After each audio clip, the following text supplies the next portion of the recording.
All right, bye-bye. Never mind. What's going on, y'all? Good morning. Good morning. Does anyone have a Kleenex over there? Oh, thank you. My glasses are all foggy. Oh, here we go. It's a beautiful dress, Robert.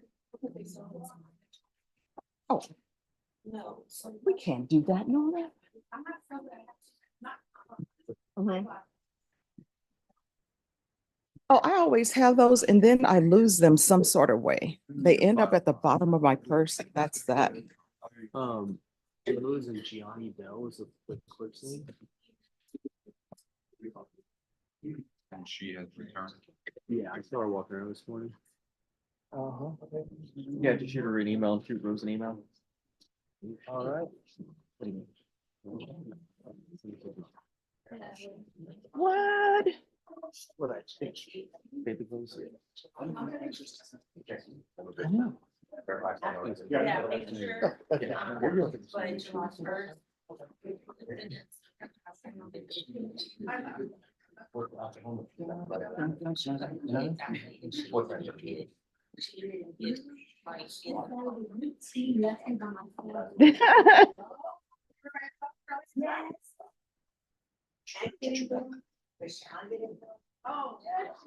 So no. Here's the thing. LaShawn had a good excuse for not showing up at the 5K. Hank, he just overslept. I don't know if that can be counted as a good excuse. Me, I was double booked. So I was at Juneteenth. I was delayed by one of the super villains that was the subject of the run. The Sandman, you know? Yeah. All right, everyone, I'm going to call the docket. When I call the docket, if you're here, you need to stand and let me know you're here. Otherwise, I'm going to assume you're not, and a warrant may be issued for your arrest. All right, in custody, we have Anita Herrera, Randy Lee Elizondo, Freddie Garado, Israel Cortez. Thank you. Juan Soto Victorino, custody. George Abaye. George Abaye. Should he be on the docket? We're going to check that out. Sergio Chavez. We need to check the docket and see if they were rescheduled because I'm not sure if Alfonso is still on vacation. Terrence Bowie. Terrence Bowie Jr.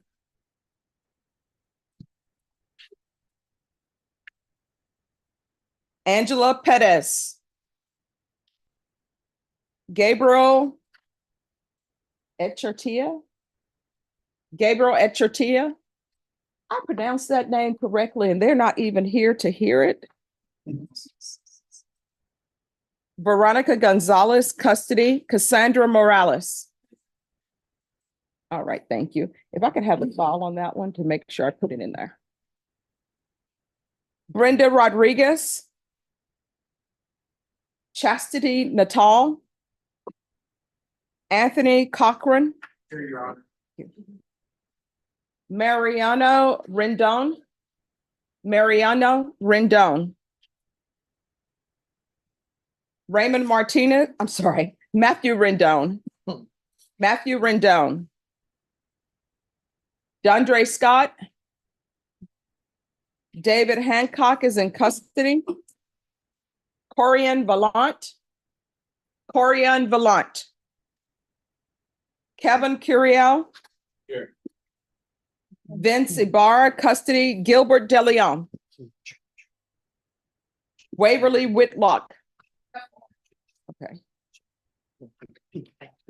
Missy Torres. Renee Camarillo, custody.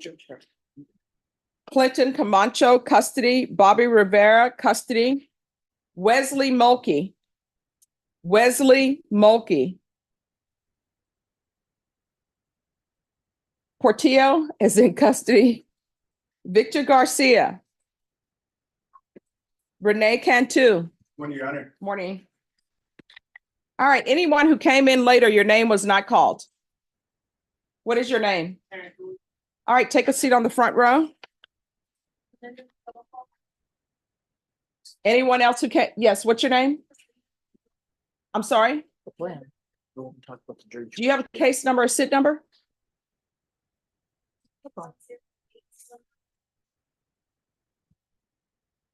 All right, just have a seat. We're gonna see where you are, okay? Anyone else? Judge, Yes, I'm here for Anthony Villarreal. He's outside coming in, but I think we were recalled for today. all right, Anthony Villarreal. Do you have his case number? Yes, ma'am, I do. It is going to be. All right, Belindo Rodolfo. You need to be in County Court at Law number 2. Everyone, where's County Court at Law number 2 located? First floor. You need to be on the first floor. Yes. If they ask where you were, you can have them call up to the 187. You're welcome. Yes. That's a 2024 CR 4216. 4216. All right, state, if you don't have that file down, if you can have it brought down, it's 2024 CR 4216. Requested it, Your Honor. All right, thank you. Thank you, Judge. All right, so everyone, this is how things are going to happen today. As soon as all the jurors are here, state and defense going to do closing arguments on a murder trial that we have. Make sure your phones are on silent, because the worst thing that can happen to an attorney is if they're in the flow or they're closing arguments or any type of arguments, and then somebody's cell phone goes off. It's like making somebody be a deer in headlights.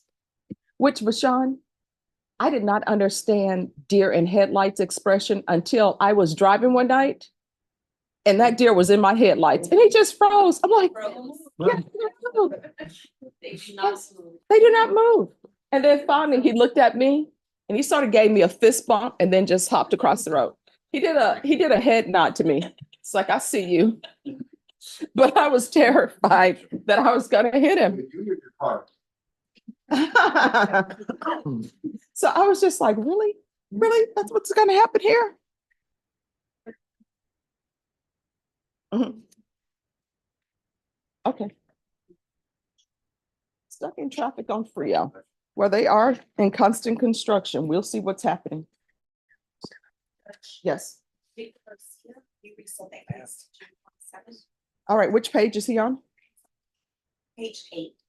All right, can I see the file for Victor Garcia?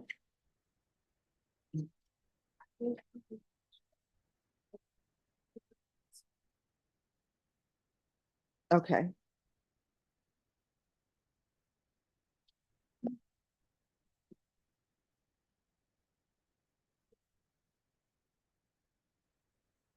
All right, Victor Garcia, if you'll come forward.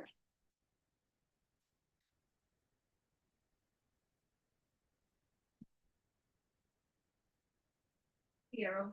All right, so you're scheduled back here for June 20th, you understand? And you know why you're rescheduled? June 27th. Oh, June 27th? No, it's because you missed your TAP evaluation. Yes, if you miss another appointment, what's going to end up happening is, one, I'm either going to go forward on your application without your having done the TAP, or either it's going to be done in custody. Do you understand? When is your TAP evaluation due? This is the emergency. No, you need to be sure, because the 27th is when you're coming back to this court, because the TAP is supposed to be completed. Okay, so when is your TAP evaluation? He did a mistake. It's rescheduled for June 20th. It's felony question. Get intimidated.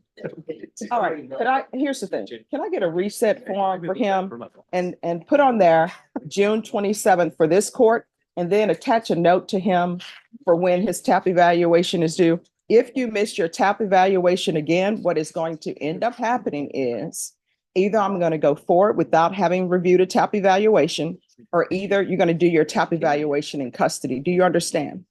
You have to make these appointments because people have taken off, put other people off their schedule and put you on their schedule. Do you understand? All right, once you sign the reset form, you're excused. You're welcome. So we're more than likely. Thank you. So is it already notated in her phone? Ah, oh, okay, all right, thank you. He's not totally crazy, like. You know, batshit crazy. I don't know. So you just said it 5 seconds ago. All right, so on this case, have you all had a chance to review the charge? We have, Your Honor. We have. All right, so we're gonna go on the record. Court is calling 2022 CR 4932B, State of Texas versus Oscar Martinez III. Can I have parties announced for the record for the state? Hank Wilkins and Daniel Escobar for the state, Your Honor. Defense? Michael DeLeon for Mr. Oscar Martinez. And are you Mr. Oscar Martinez? All right, have both parties had a chance to review the jury charge or what's titled the charge of the court state? We have, Your Honor. Defense? We have. Any objections, state? No objection, Your Honor. I mean, aside from what we talked about on Friday, that, All right, any objections to the charge that has been presented? no objection, Your Honor. All right, defense, any objections? No objection. All right, thank you. So each side will have 40 minutes to argue. And is there a time announcement being requested? Want a 2-minute? Oh, I can get 5-minute warning, Judge, at the end. Okay, Just once 10 minutes. Can you tell me when I've gone for 10 minutes, Judge? when you've spoken. I'm gonna do the baby close, Judge. All right, so you want a 10-minute time announcement? Yes, ma'am. All right, and 2-minute, Judge. 2 minutes. Okay, All the jurors are here. so All right. they're ready. all right, all the jurors are here? I'm gonna- Judge, Yes, the only thing I'm gonna have them load my PowerPoint. sure. Yeah, you might just- All right, Randy Elizondo. All right, come forward.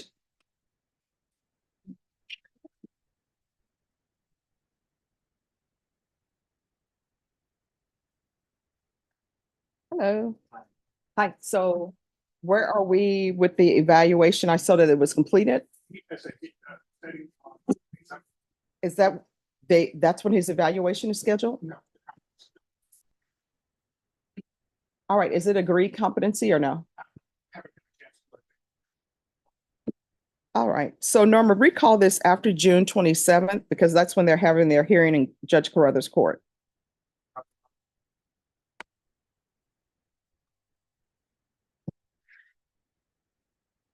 Yes,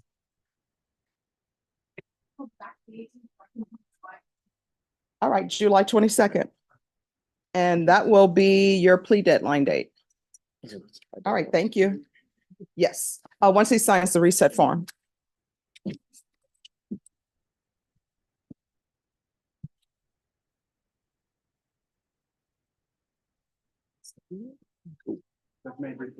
Yes, all right. Could I see Hancock, please? Sorry about that. Thank you. And is he on bond? Okay, all right. Deputy Mahia, could you let David Hancock know his case has been dismissed?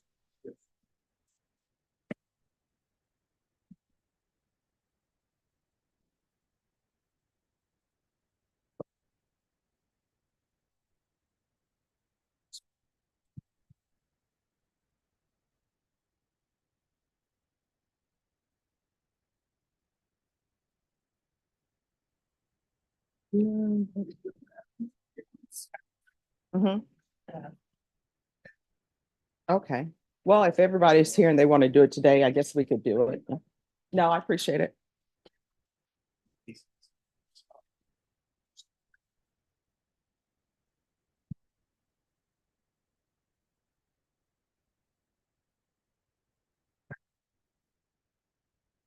Just give us a moment. They're setting up their items.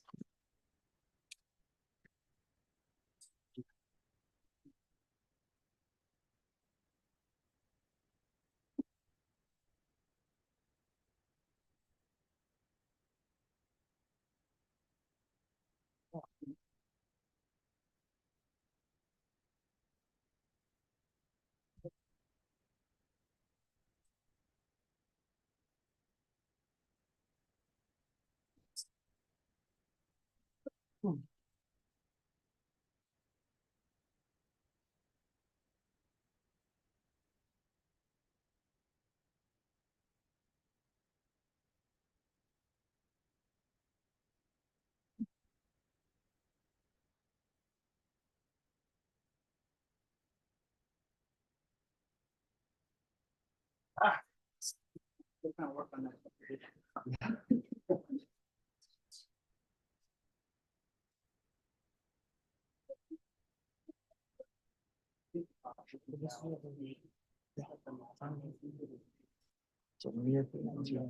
All right, parties, are you ready? We're ready, Your Honor. Defense, are you ready? Ready, Your Honor. All right, let's bring the jurors in. All right, for the jury.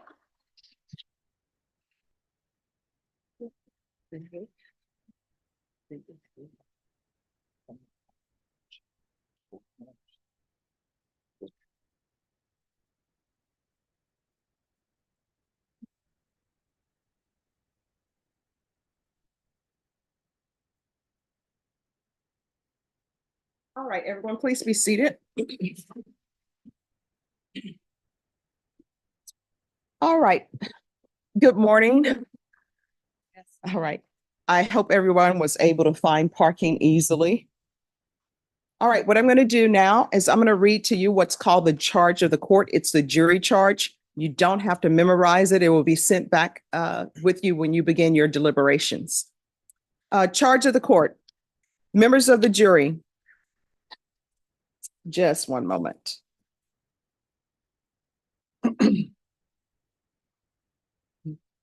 Charge of the court. Members of the jury. The defendant, Oscar Martinez III, stands charged and count one of the indictment with the offense of felony murder alleged to have been committed on or about the 21st day of February 2022 in Bexar County, Texas. The defendant, Oscar Martinez III, stands charged in count 2 of the indictment with the offense of felony murder alleged to have been committed on or about the 21st day of February 2022 in Bexar County, Texas. The defendant, Oscar Martinez III, stands charged in count 3 of the indictment with the offense of aggravated robbery alleged to have been committed on or about the 21st day of February 2022 in Bexar County, Texas. To these offenses, the defendant has pleaded not guilty. 1, our law provides that a person commits the offense of felony murder if he commits or attempts to commit a felony other than manslaughter, and in the course of and in furtherance of the commission or attempt, or in an immediate flight from the commission or attempt, he commits or attempts to commit an act clearly dangerous to human life that causes the death of an individual. Robbery is a felony offense. 2, our law provides that a person commits the offense of robbery if, in the course of committing theft, as defined below, and with intent to obtain or maintain control of the property, he intentionally or knowingly causes bodily injury to another, or he intentionally or knowingly threatens or places another in fear of imminent bodily injury or death. 3, a person commits aggravated robbery if the person commits a robbery as defined above and uses or exhibits a deadly weapon. 4, a person commits the offense of theft if he unlawfully appropriates property with intent to deprive the owner of such property. Appropriation of property is unlawful if it is without the owner's effective consent. 5, individual means a human being who is alive. A deadly weapon means a firearm or anything that in its use or intended use is capable of causing death or serious bodily injury. A firearm means any device designed, made, or adapted to expel a projectile through a barrel by using the energy generated by an explosion or burning substance or any device readily convertible to that use. Bodily injury means physical pain, illness, or any impairment of physical condition. Serious bodily injury means a bodily injury that creates a substantial risk of death or that causes death, serious permanent disfigurement, or protracted loss or impairment of the function of any bodily member or organ. In the course of committing theft means conduct that occurs in an attempt to commit, during the commission, or in immediate flight after the attempt or commission of theft.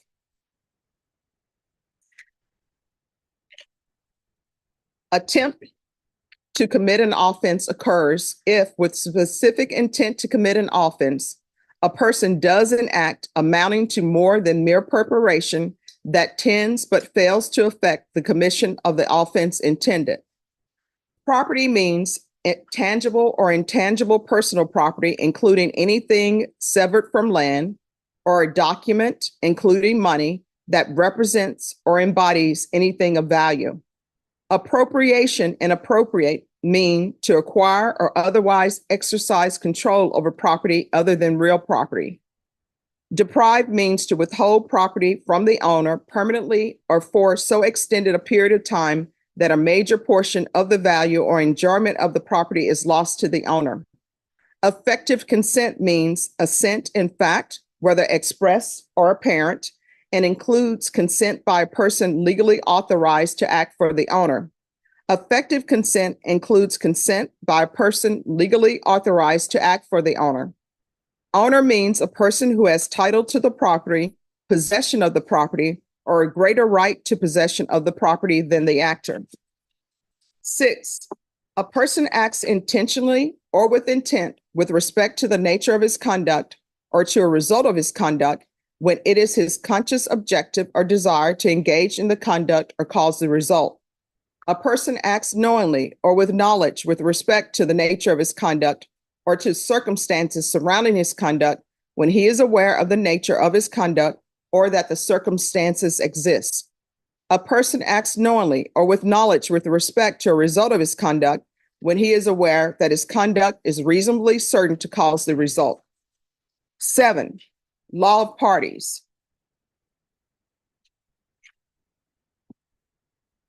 Our law provides a person is criminally responsible as a party to an offense if the offense is committed by his own conduct or by the conduct of another for which he is criminally responsible, or by both. Each party to an offense may be charged with commission of the offense. Mere presence alone will not make a person a party to an offense. A person is criminally responsible for an offense committed by the conduct of another if, 1, acting with the kind of culpability required for the offense, he causes or aids an innocent or non-responsible person to engage in conduct prohibited by the definition of the offense, or 2, acting with intent to promote or assist the commission of the offense, he solicits, encourages, directs, aids, or attempts to aid the other person to commit the offense. You are instructed that in a prosecution in which an actor's criminal responsibility is based on the conduct of another, it is no defense that the person for whose conduct the actor is criminally responsible has been acquitted, has not been prosecuted or convicted, has been convicted of a different offense or of a different type or class of offense, or is immune from prosecution. 8, you're instructed that an accomplice witness, as that term is herein used, means any person connected with the crime charged as a party thereto, and includes all persons who are connected with the crime by unlawful act or omission on their part transpiring either before or during the time of the commission of the offense, and whether or not they were present and participated in the commission of the offense. You are instructed that a conviction cannot be had upon the testimony of an accomplice witness unless the jury first believes that the accomplice witness testimony is true and that it shows the defendant is guilty of the offense charged against him. And even then, you cannot convict unless the accomplice witness testimony is corroborated by other evidence tending to connect the defendant with the offense charged, and the corroboration is not sufficient if it merely shows the commission of the offense, but it must tend to connect the defendant with its commission.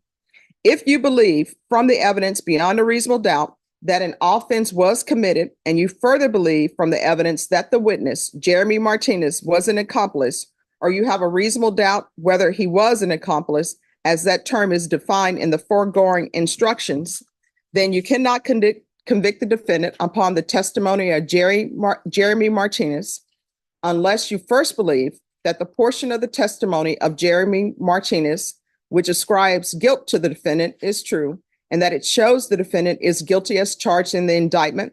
And even then, you cannot convict the defendant unless you further believe that there is other evidence in the case outside of the evidence of Jeremy Martinez tending to connect the defendant with the commission of the offense charged in the indictment. And then from all the evidence, you must believe beyond a reasonable doubt that the defendant is guilty. If you believe from the evidence beyond a reasonable doubt that an offense was committed, and you further believe from the evidence that the witness, Jerry Ortiz, was an accomplice, or you have a reasonable doubt thereof. Sorry, just one moment. Can I have parties approach?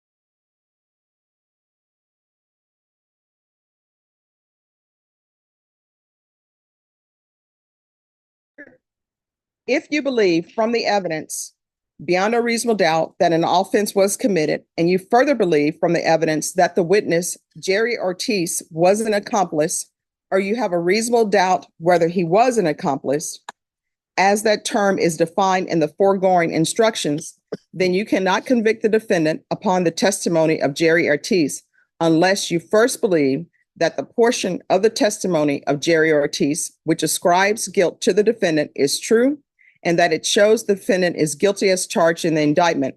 And even then, you cannot convict the defendant unless you further believe that there is other evidence in the case outside of the evidence of Jerry Ortiz tending to connect the defendant with the commission of the offense charged in the indictment. And then from all the evidence, you must believe beyond a reasonable doubt that the defendant is guilty. You are further instructed that if you find beyond a reasonable doubt that both Jerry Martinez and Jerry Ortiz are accomplices, as instructed herein, they cannot corroborate each other. Corroborative evidence tending to connect the defendant with the commission of the offense charged in the indictment, as instructed above, if any, must be from some source other than from the testimony of anyone who you find to be an accomplice. 9, count 1, felony murder of Enrique Bocanegra.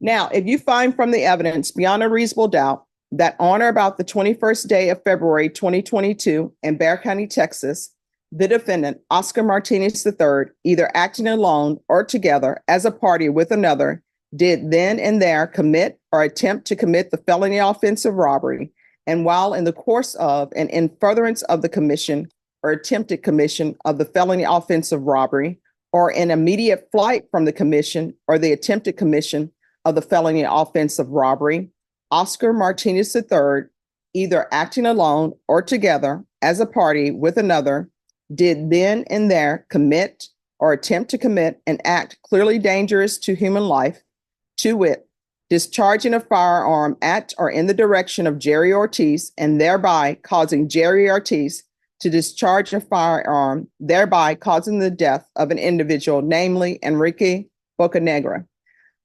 Then you will find the defendant, Oscar Martinez III, guilty of the felony murder of Enrique Bocanegra as charged in count 1 of the indictment.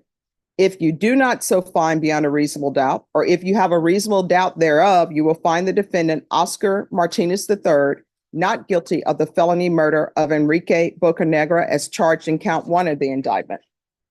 10, count 2, felony murder of Christopher Mayhem. Now, if you find from the evidence beyond a reasonable doubt that on or about the 21st day of February 2022 in Bexar County, Texas, the defendant, Oscar Martinez III, either acting alone or together as a party with another, did then and there commit or attempt to commit the felony offense of robbery, and while in the course of and in furtherance of the commission or attempted commission of the felony offense of robbery, or in immediate flight from the commission or the attempted commission of the felony offense of robbery, Oscar Martinez III, either acting alone or together as a party with another, did then and there commit or attempt to commit an act clearly dangerous to human life, to wit, discharging a firearm at or in the direction of Jerry Ortiz, and thereby causing Jerry Ortiz to discharge a firearm, thereby causing the death of an individual, namely Christopher Mejia. Then you will find the defendant, Oscar Martinez III, guilty of the felony murder of Christopher Mejia as charged in count 2 of the indictment. If you do not so find beyond a reasonable doubt, or if you have a reasonable doubt thereof, you will find the defendant, Oscar Martinez III, not guilty of the felony murder of Christopher Mejia as charged in count 2 of the indictment. 11, count 3, aggravated robbery. Now, if you find from the evidence beyond a reasonable doubt that on or about the 21st day of February 2022 in Bexar County, Texas, the defendant, Oscar Martinez III, either acting alone or together as a party with another, while in the course of committing theft of property and with intent to obtain or maintain control of said property, did intentionally or knowingly threaten or place Jerry Ortiz in fear of imminent bodily injury or death, and Oscar Martinez III, either acting alone or together as a party with another, did use or exhibit a deadly weapon, to wit, a firearm, then you will find the defendant, Oscar Martinez III, guilty of the offense of aggravated robbery as charged in count 3 of the indictment. If you do not so find beyond a reasonable doubt, or if you have a reasonable doubt thereof, you will find the defendant not guilty of count 3. As you were instructed during the trial, to ensure that the jury, the court, and the parties are all receiving the same testimony, a witness who does not speak English utilizes the services of an interpreter when testifying. You are instructed that you, as the jury, are to base your deliberations on the questions posed to that witness as they came from the attorneys in the English language, and on the responses from the witness as they came from the interpreter in the English language. You are instructed that if there is any evidence before you in this case regarding the defendants having committed an act or acts of misconduct other than the offenses alleged against him in the indictment in this case, you cannot consider said evidence for any purpose unless you find and believe beyond a reasonable doubt that the defendant committed such acts or acts of misconduct, if any were committed.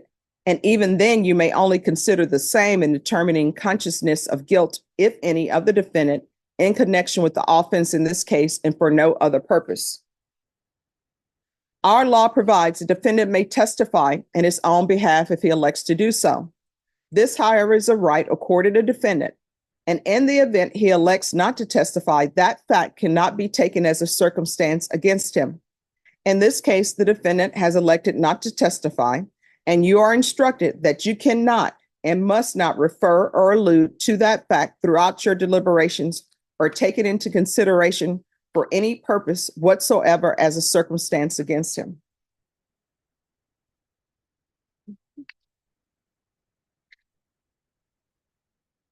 You are instructed that you must not communicate with or provide any information to anyone or receive any information from anyone by any means about this case. You may not use any electronic device or media such as telephone, cell phone, smartphone, iPhone, BlackBerry, iPad, tablet or computer, the internet, any internet service or any text or instant messaging service or any social media platform, internet chat room, blog, or website to include, but not limited to Google, Facebook, MySpace, Instagram, Snapchat, LinkedIn, YouTube, TikTok, Twitter, or X to communicate with anyone, any information, or receive any information from anyone about this case, or to conduct any research about this case until I accept your verdict. Off the record for a moment. Excuse me, y'all are going to have to find a seat.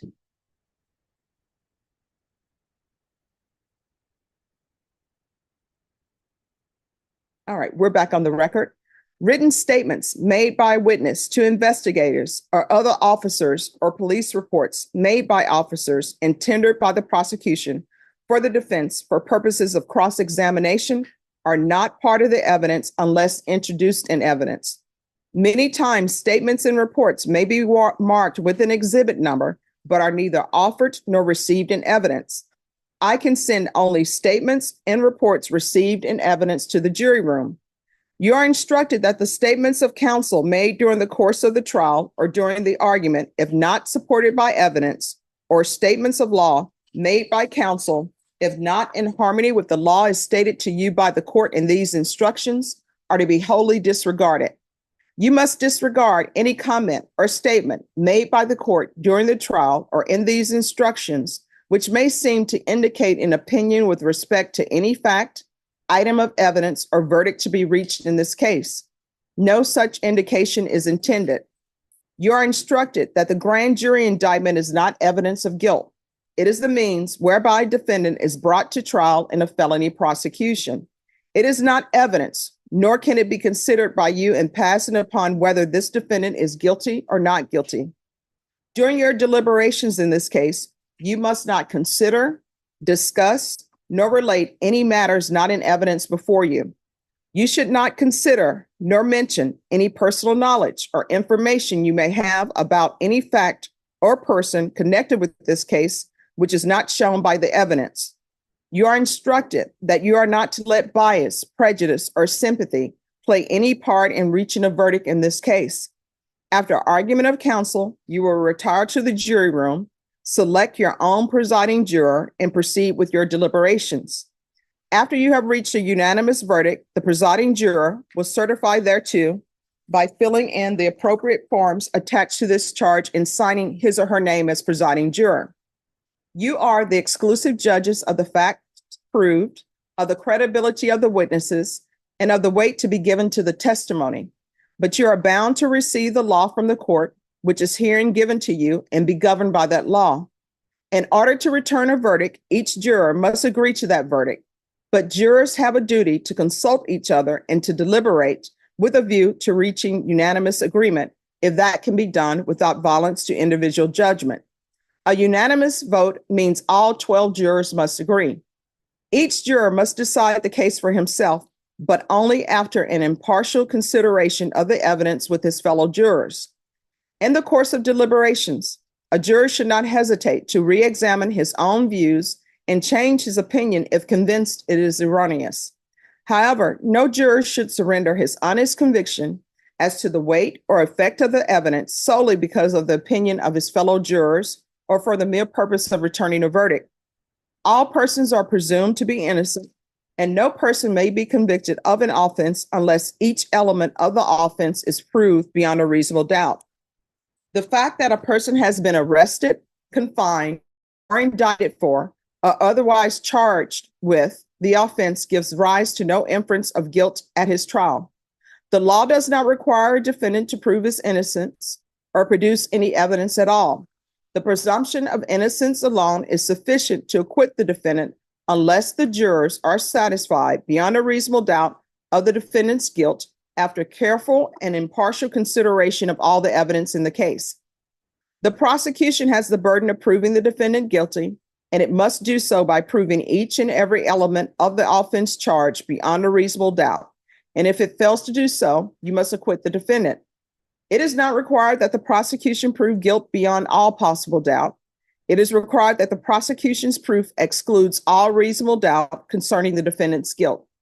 In the event you have a reasonable doubt as to the defendant's guilt, after considering all the evidence before you and these instructions, you will acquit him and say by your verdict, not guilty. Suitable forms for your verdict are attached to the charge for your convenience, if you care to use them, but they are not intended to suggest to you in any way what your verdict should be, and you may or may not, as you see fit, make use of them. At any rate, your verdict must be in writing and signed by your presiding juror.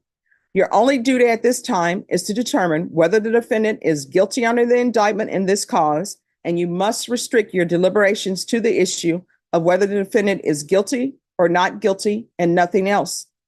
After you have retired to the jury room, no one has any authority to communicate with you except the officer who has you in charge. Do not attempt to talk to the officer or anyone else concerning any question you may have. Instead, address your question to the court in writing. If you want to communicate with the court, notify the bailiff. Any and all communication relative to the case must be written, prepared by the presiding juror, and submitted to the court through the bailiff. Respectfully submitted, Judge Stephanie Boyd, 187th District Court, Bexar County, Texas. All right, state, are you prepared to proceed? We are, Your Honor. All right, you may proceed. Thank you, Your Honor. Good morning. We as the state, we carry the burden in this case. So we get to speak to you first, we get to speak to you last. So I'm going to speak to you about some of the law that the judge just gave you and that you just read into the court, into the transcript. And then Mr. DeLeon will get the opportunity to speak to you. And then Daniel will get the last opportunity to speak to you before you go back there and deliberate. So this is a pretty lengthy document. This has all the law that you need to decide this case. And one of the first questions jurors have when they go back there, sometimes they send a note out that's like, hey, I want to see that police report that Officer Richmond was referring to. And unless it was entered into evidence, you won't have that back there. So all you're going to have back there is the evidence that was entered in this case. And I want to talk to you about the oath that you took.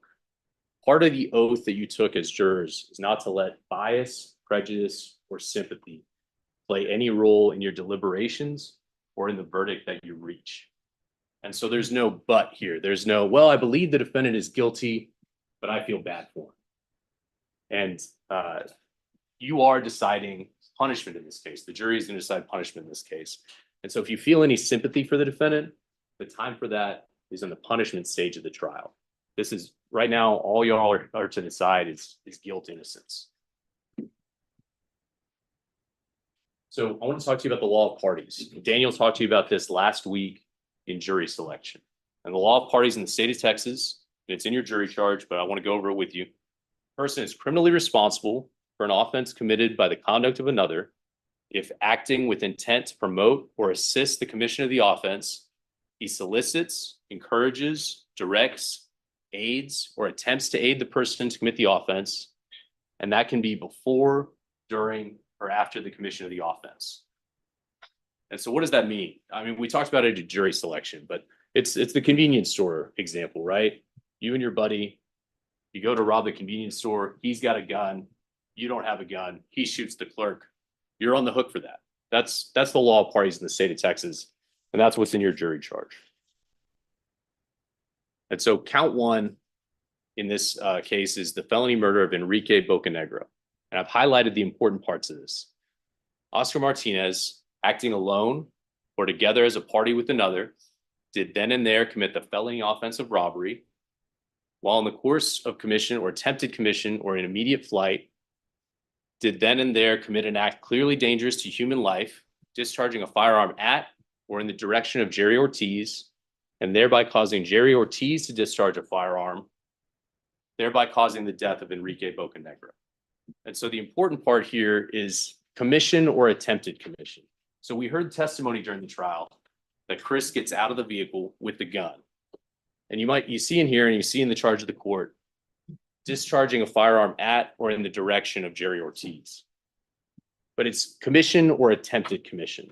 So once Chris gets out of that car with the gun, doesn't matter whether he gets the shot off or not, okay? And so that's count one, the felony murder of Enrique Bocanegra. Count two, the felony murder of Christopher Mejia. And they're very similar. But Oscar is responsible for the conduct of the other people in that car that day. And I want to point out to you, in both of these counts, count one and count two, it's commission or attempted commission. And then count three is aggravated robbery. Oscar Martinez, acting alone or together as a party with another, while in the course of committing theft of property, did intentionally or knowingly threaten or place Jerry Ortiz in fear of imminent bodily injury or death. And Oscar Martinez, either acting alone or together with another, did use or exhibit a deadly weapon, to wit, a firearm. And so that's part of party language, right? So he's responsible for the other folks in that car. So the other folks in that car have a firearm. Doesn't matter whether Oscar had a firearm in his hand or not. He's responsible for their actions because of the law of parties in the state of Texas, which is in your jury charge. I want to talk about accomplice witnesses. So what this says, this is in your charge too. You cannot convict solely on accomplice witness testimony. Accomplice testimony must be corroborated by other evidence that connects the accused to the offense. But all the law requires, this is the highlighted portion, all the law requires is that there be some non-accomplice evidence which tends to connect the accused to the commission of the offense. That's all the law requires. And so on this slide, this is all the other evidence that you had in this case. So the testimony of both the police, the CSIs, the medical examiners, Ms. Atkinson, the photos, the videos that you saw, the shell casings, the bullet that the medical examiner removed from Enrique Bocanegra, the guns, the forensic testimony, the diagrams, the documents, and the scientific reports. These are all separate and apart from any accomplice witness testimony in this case. And while we're talking about testimony, I do want to talk to you about a couple of the witnesses. We had to bring Christopher's mother here to testify, and we had to bring Enrique's daughter here to testify. And those were very brief witnesses.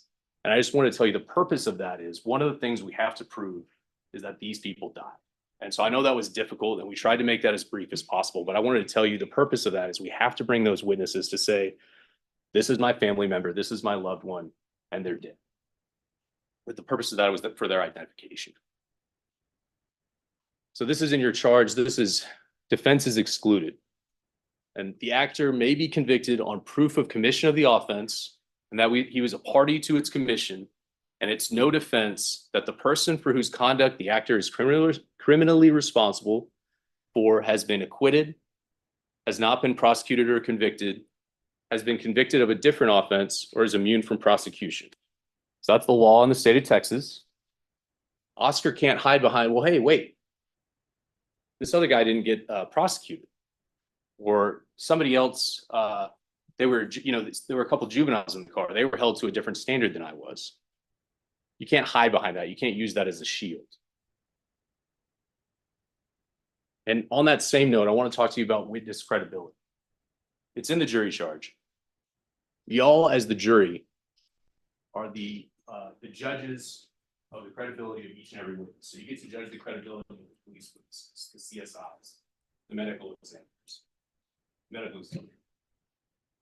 And you're also the judge of the credibility of Jeremy and Jerry. And I don't expect you to love the way they testify or to love the choices that they made in this case. But I want to remind you that Jeremy and Jerry are not on trial here. Oscar Martinez is on trial. We're asking you to use your common sense when you're back there deliberating. We're asking you to remember the testimony that you heard, to examine these videos, photos again, look at all the evidence that was brought forth, and to hold the defendant responsible and accountable. We're asking you to hold Oscar Martinez responsible for his actions and accountable for his actions. We're asking you to find Oscar Martinez guilty of the murder of Enrique Bocanegra, guilty of the murder of Christopher Mejia, and guilty of aggravated robbery. Thank you. Your Honor, I reserve the rest of our time. Thank you.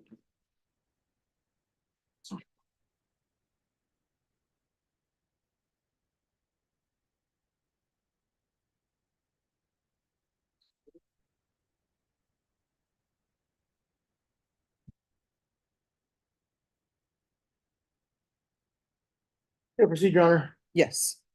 Ladies and gentlemen, on behalf of Oscar, Oscar's family, and myself, I want to thank you for your service as jurors. We know that you're taking this case very seriously, and this is a very serious and important case to Oscar and his family.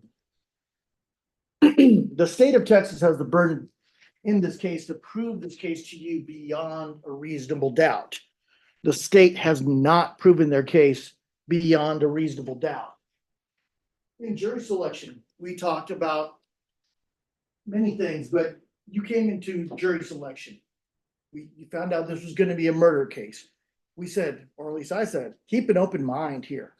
And when this case started last week, you probably had an idea, well, this case is probably about this. But now, 1 week later, you have all the facts in the case. This case was not what you thought it was going to be, okay? Let's deal with what we know, not with what we don't know. What we know is that Oscar Martinez did not murder anyone. factually, he did not murder anyone. We know that Oscar Martinez, there's no evidence that that he ever handled a firearm. All right, no evidence he shot a firearm. His fingerprints are not on any weapons. His actions show he stayed at the scene. He didn't flee. He called his mother on the phone when he was at the scene. And I'll rephrase that. This 19-year-old kid, I'm going to call him a kid, even though he's legally an adult. This 19-year-old kid called his mommy on the phone when he got in trouble. And seeing his friend dead on the ground out there in a gunfight that happened, yeah, he was scared to death, but he still stayed at the scene. He did not put the guns in the blue recycle bin. That wasn't him. And he answered police officers' questions at the scene. You saw the body cam of the officer, and he gave his name, address, started saying what was going on. He told Detective Morales in that interview that Christopher and Joshua came up with this plan to take Jerry Ortiz's marijuana. All right? That's what it boiled down to. In the videos, you'll see in the video, when Christopher Mejia got out with that gun, Oscar did not follow him. Why? Because Oscar had no clue Christopher Mejia was going to get out of the truck with a gun in his hand. He had no clue that that was going to happen. Oscar didn't drive the truck forward. He was helping Joshua, who had been shot. And you see him twice go up to Christopher. And there's different videos out there.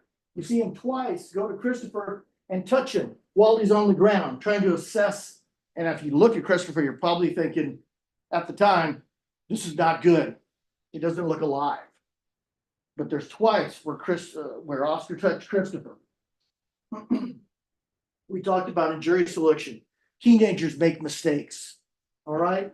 And in this particular case, Oscar made a huge mistake because he was hanging with the wrong crowd.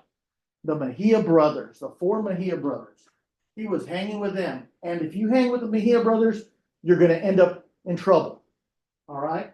The Mejia brothers had guns on them. We know that now. The Mejia brothers had weed on them. The Mejia brothers had contacts. You know, someone who sells marijuana, hence Jerry Ortiz. Joshua and Christopher Mejia thought that this would be a good idea. Now, the burden to prove.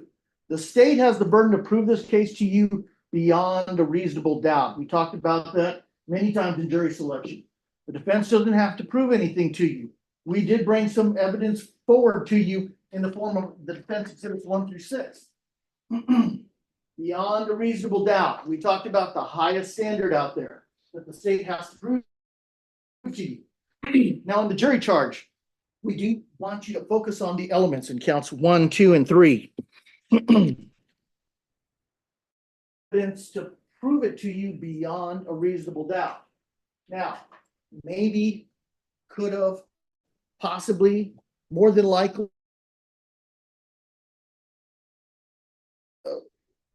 Built in those phrases is doubt because it's not for sure. All right, possibly, maybe, could have. That's not enough. All right, and the state is asking you to guess on a lot of these different elements. All right, remember, we'll come back to that in a second. But you all agreed you would hold the state to their burden of proving the case beyond a reasonable doubt. So law of parties, essentially, they need to prove that a felony occurred and that a death occurred during that felony, and then you have felony murder at that point. So credibility of the witnesses, you're the exclusive judges of the credibility of the witnesses and the weight to be given their testimony. As you know, Judge Boyd handles the law. The 12 of you are judges of the facts. All right, you determine what the facts are. With law of parties, as you see in the jury charge on page 6, and you'll have a copy of this back there in the jury room with you. On law of parties, mere presence alone will not make a person a party to an offense. All right, you heard Detective Morales say that as well. Mere presence alone is not enough. Just because he's hanging with the wrong crowd is not enough to get him convicted of aggravated robbery or felony murder. All right, you need more than that. And if you look at, I kind of summarize it, need a plan or a scheme or something, but here, it states right here, that acting with intent to promote or assist the commission of the offense, the state alleges that's aggravated robbery, Oscar solicits, encourages, directs, aids, or attempts to aid the other person to commit the offense. All right? With Oscar, is there any evidence that Oscar solicited this drug transaction to go through? No, there's no evidence. In fact, we know from Jerry Ortiz, he says that Joshua Mejia, the driver, I recognize him from his Instagram photo. They were talking on Instagram to set up a meeting to buy this marijuana. All right? That's not Oscar. Encourages. Is there any evidence Oscar encouraged anyone to do this aggravated robbery? None. All right? Directs. There was no. Jerry Ortiz stated specifically, and I'll go through it again. He never said, Oscar said, do this. Oscar told others to do that. Never happened. Aids or attempts to aid. Once again, where's the evidence that Oscar did any of that? It's not there. So, remember in jury selection how we talked about all these hypotheticals and convenience stores and things like that? The consensus was this is a gray area. It all depends, right? Facts matter. Evidence matters. And now that you have all the facts, all the evidence, it's your time to judge those facts. All right?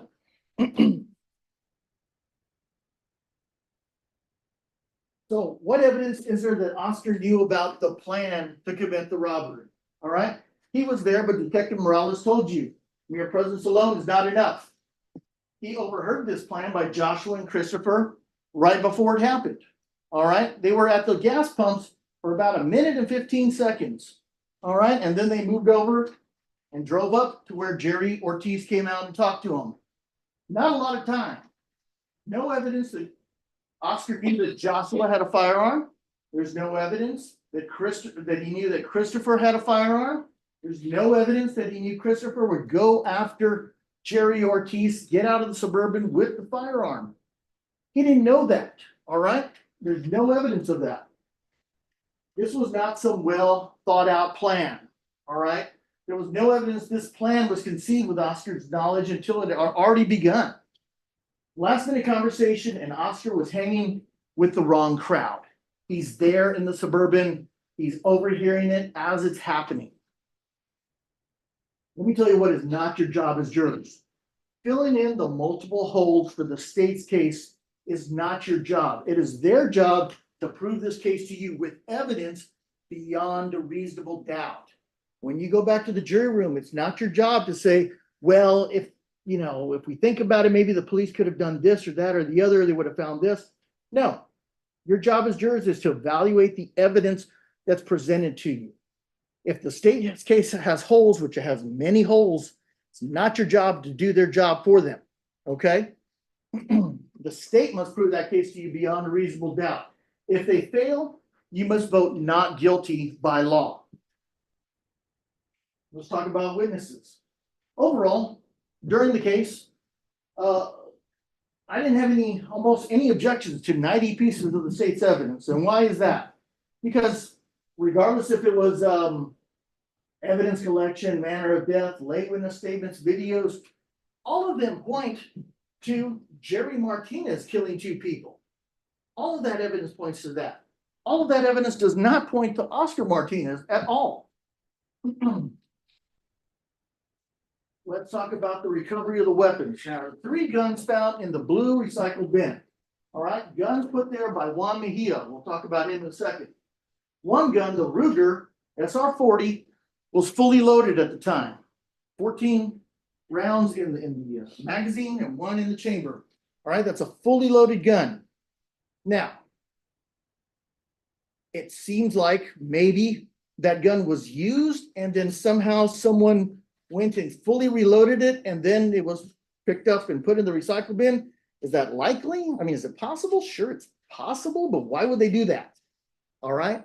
It seems like that gun was not used at all during the commission, okay? The Glock 40 caliber had 1 bullet left, meaning 14 bullets were missing from it, up to 14. All right. That gun was more than likely Christopher Mejia's gun that was eventually shot maybe once by Christopher, but then somebody else picked up that gun and kept on firing. All right, so definitely we know that gun was used for sure. The 380 caliber had 3 live rounds with an extended clip. However, we know that the shell casings, there was only one 380 shell casing found at the scene. So probably that gun wasn't used all that much, if at all. I mean, sometimes the police might not find every shell casing. I think they do their best, but there wasn't a ton of shell casings like the 40 caliber shell casings. And on video, we see Juan Mejia has a gun in his hand. All right, we know he handled it. And there's shell casings at the scene. So on video, you see Juan Mejia, age 15, dressed in the black shirt, the faded blue jean shorts with holes, with the guns in his hand, putting the guns in the recycle bin. That's on the video. You see on the right-hand side is Juan Mejia, black cap, black shirt, blue jean shorts. You also see on the left side, Juan Mejia with a gun in his hand after Jerry Ortiz took off running. All right. And then, you know, Jeremy Martinez, the shirtless Jeremy Martinez, because he testified in court to you. He's 15 now, but he was 13 back then. Gunshot residue. I want to talk about gunshot residue, not because it's all that important at all, but just I want to touch on it. I don't want you thinking in the jury room that somehow it was important. It's not important. The forensic scientist, Ms. Shopi, said everybody had GSR on their hands. Not unusual if you're having a pretty close area with 20 plus shots going off. Everybody should have GSR on their hands. All right. It makes no difference if it's 1 microscopic particle or 3 or 6. That's what she told us. Okay. And she used the phrase over and over again. A person may have discharged a firearm, handled a discharged firearm, or was in close proximity to a discharged firearm. And that's what we're dealing with here. With Oscar and everyone else there in the Suburban, they all had GSR. Even Christopher Mejia, okay, had GSR. Oscar was next to Joshua, the driver, who had shell casings, 4 shell casings at his feet. It's possible that Joshua, the driver, was firing through the Suburban right past Oscar, and Oscar could have had GSR put on. Remember the LeBron James powder? Well, that's flying through the Suburban. All right. It's also possible. Remember, I talked a while back. Oscar went to Christopher on video, touched him twice. You can have transference. If he had GSR on him, when he's touching him, moving him, he can get GSR on him as well. In the end, it really doesn't make any difference. Everybody should have GSR on him because they were all in close proximity to 20 shots being fired. Let's talk about Jerry Ortiz. He admits his bullets killed Christopher Mejia and Enrique Bocanegra. There is no doubt that Jerry Ortiz is the one who killed those 2 individuals. All right, no doubt. Nobody disputes that. He admits he was selling marijuana and it was illegal, and he brought his 40 caliber weapon with him that he thought was cool. All right. He admits the person he recognized from the Instagram was the driver, Joshua Mejia, not Oscar. He admits he threw his gun away after the shooting. He admits he returned to the crime scene, his home, looked out the window, still didn't cooperate with the police. He took off. All right. He only went to the police station hours later and then still didn't tell Detective Morales anything at that point. He admits his phone was never collected by the police. He doesn't know if Oscar fired a gunshot at him. He said that. He's like, I don't know if Oscar did anything. He admits Oscar didn't tell anyone to fire at him. Jerry Ortiz does say that Joshua, the driver, told Christopher, just shoot him. All right. He admits Oscar didn't direct, command, or tell anyone to take him or take anything from him. Now, here's the problems with Jerry Ortiz. Jerry Ortiz is a mess. All right. Jerry Ortiz can barely answer questions from the state and from the defense. All right. Jerry Ortiz's perception is flawed, to say the least. We talked about the window not being rolled down, and you're gonna have Jerry Ortiz's statement, and we'll talk about the window in a second. But Jerry Ortiz says he went up to the green Suburban. He looked back and there were 5 to 6 people in the green Suburban. He said they all had guns pointing at him. Once confronted about the number of guns recovered, his answer changed. Suddenly it was, oh, well, maybe it felt or seemed like everybody was pointing guns at me. He was so sure at first every single person had a gun. And then it changed to, well, it seemed like everybody had a gun. Just perception, all right? His recollection comes from a statement he made 10 months after the shooting occurred with the district attorney's office, all right? And today, that statement is 18 months old, all right? So 10 months, if you have to remember something that happened 10 months ago, which would be roughly, I don't know, September, October, would you get every detail right? Probably not. And same with Jerry Ortiz. He's writing it the way that he recollects it. Who knows how that has changed over 10 months and now later another 18 months. And he said when he went up to that window, guns were instantly pointed at him and everybody yelled, "Give us what you got," or something along those lines. Give us everything you got. Let's talk a little about Jerry when he went up to the car. He says he showed up and instantly he saw that Oscar had a long rifle pointed at his chest. He was literally this close, even closer, this close to the Suburban. And he sees a long rifle pointed at his chest. All right. Oscar is right-handed. All right. The air rifle was located in the back of the Suburban. We verified that. Air rifle found in the back. There was no clip in this air rifle. All right. And see the video. The video, it tells you so much. You got to remember in that video. Well, let's talk about this. Jerry Ortiz is lying to you. All right.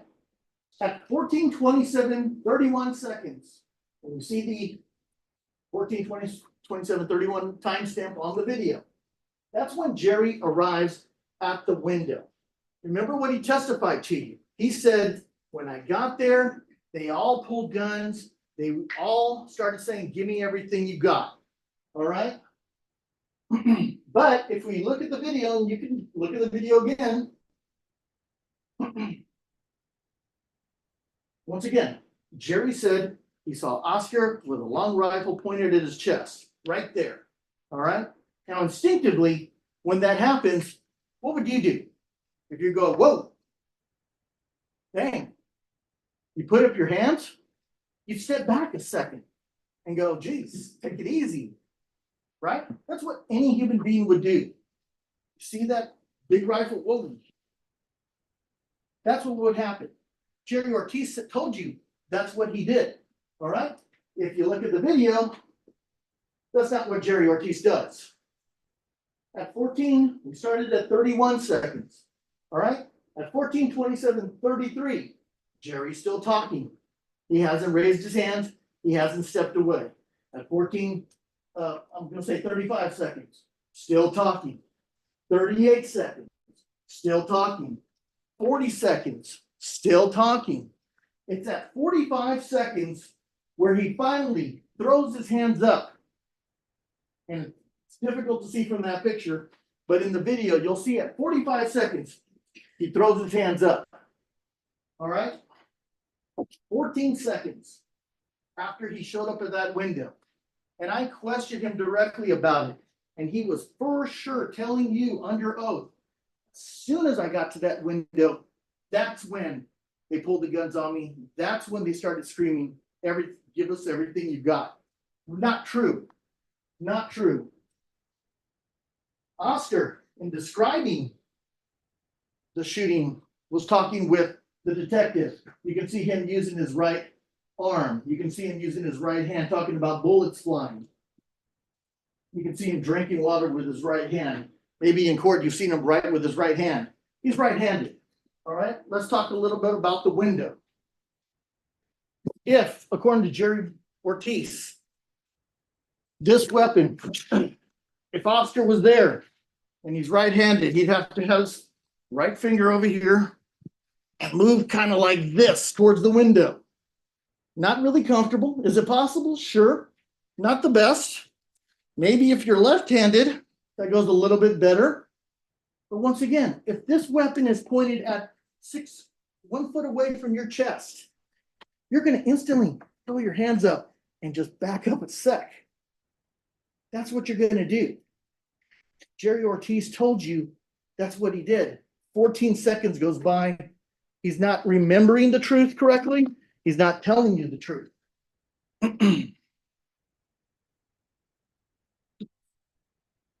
Once again, Jerry Ortiz told you he only had 10 grams of marijuana. The police find 20 grams. He says he found a 40 caliber semi-automatic gun in Kenwood Park. Is that possible? It's possible. We'll never know for sure. But is it likely you're going to go and find a $400 to $800 semi-automatic weapon lying around in a park? Maybe, maybe not. We don't know. I think Jerry is, doesn't want to say how he got a gun. He wants to kind of say, oh, it was so innocent. I just found it. The window is cracked a little bit.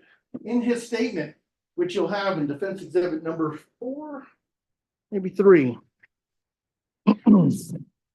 you'll see that JO is Jerry Ortiz's initials. He talks about, this is a little thing, but he had originally wrote in a statement, the passenger window was cracked a little bit. Okay, cracked. And then he says, no, it was rolled down all the way. He made a correction, open all the way. If you look at the video, there's 3 or 4 inches of glass. Okay. He's not correct in his perception about how he views things. He also stated in his statement that he sold weed more than once. All right. This is not his first rodeo. And this is only him admitting to one time previously he sold marijuana. But when he testified to you, he testified differently.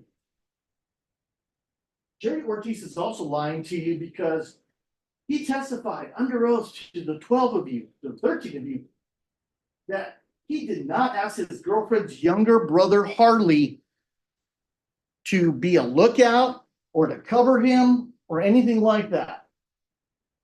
I don't believe in coincidence, folks. Here, this kid who's maybe 8, 10 years old is coming out with a 40 caliber semi-automatic weapon.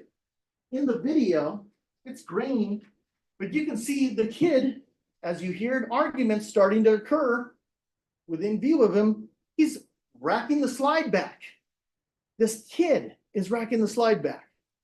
And when he starts hearing more trouble, I think a gunshot starts going off, the kid goes forward, towards the area. All right? It's gated off, but he goes forward. We heard from Detective Morales that he found this kid. And the kid testified that, yeah, he was there. He had a 40 caliber, and he took a shot into the ground, allegedly. All right? Coincidences. I don't think that a kid is going to come out with a 40 caliber gun, and we know whose 40 caliber that is. That's Jerry Ortiz's mother's gun that was registered to her, registered to this house. I don't think a kid's going to come out with a 40 caliber unless he's asked to by Jerry Ortiz. All right? That goes to Jerry Ortiz's credibility. That goes to his, here he is testifying to you that, oh no, I would never do that. I would never ask a kid to do that. And Detective Morales, I mean, at least he found this kid. I think Detective Morales says, I don't know how old he is. I never found out. But here we are with a kid with a 40 caliber, directed by Jerry Ortiz. And we all know, and we'll talk a little bit more about this, that Jerry Ortiz made a deal with the district attorney's office. We'll talk more about that in a little while. Accomplice testimony. You're going to have in the jury charge language that tells you several things. When you're back there, you're going to have to read this for yourselves, all right? Or at least read it out loud to the group. All right? As the judge wrote to you, you're instructed that a conviction cannot be had upon the testimony of an accomplice witness unless the jury first believes that the accomplice witness's testimony is true and that it shows the defendant is guilty of the offense charged against him. And even then, you cannot convict unless the accomplice witness testimony is corroborated by other evidence. All right, what does that mean? It means if you listen to Jeremy Martinez up here and you go and you say, you know what? Jeremy Martinez testified. I believe Jeremy Martinez beyond a reasonable doubt, which no one should. All right, at least on certain things. I believe him beyond a reasonable doubt that Oscar was part of this aggravated robbery. All right. Even then, even if you believe it, you need further evidence before you can convict Oscar Martinez. All right. And you can't rely on Jerry Ortiz, another accomplice, to back up Jeremy Martinez, and vice versa. If you believe Jerry Ortiz, you have to believe him beyond a reasonable doubt. And even if you do believe that Oscar Martinez is guilty of aggravated robbery, you still need corroborating evidence, and it can't be Jeremy Martinez. All right, you need something else beyond that.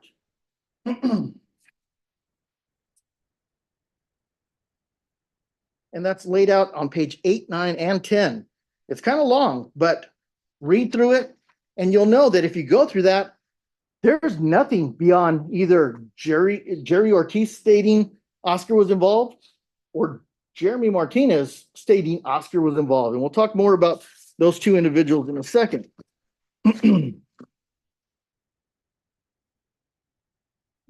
So for accomplice testimony, you have to not only believe and rely on Jerry Ortiz's testimony or Jeremy Martinez beyond reasonable doubt, but you also need corroboration, and it can't be either one. All right. Oscar being there is not enough. Mere presence alone is not enough. The state brought you another witness that they want you to believe, and that's Jeremy Martinez. Jeremy, shirtless Jeremy at age 13 at the scene, said that Oscar, out of the blue this comes, we've never heard this before. Oscar had a pistol, and this was all Oscar's idea. All right. Jeremy said that the airsoft rifle, which is this, was in the back of the Suburban, and it was found in the back of the Suburban. He told you that Oscar asked for the shoes. He told you that Oscar was shooting the gun. He said, I never saw any guns in this Suburban. All right. Jeremy also said Oscar moved to the driver's seat to apparently leave or take off, which never happened. And in the videos, you'll never see Oscar inside the driver's seat trying to take off. And Oscar asked somebody, I think him or somebody else, to get rid of the guns. All right. All Oscar, of course, he, Christopher, Juan, and Joshua were all innocent. They were just completely innocent of any type of bad act. Jeremy says his brother Joshua was wrongfully convicted. He said that in so many words. All right. Jeremy says nobody from the backseat asked for anything. Jeremy says Joshua, the driver, never asked for anything, never pulled a gun. Jeremy forgets the answers he gave to prosecutors only the day before. Jeremy forgets the answers he gave to the prosecutors 10 minutes before I questioned him.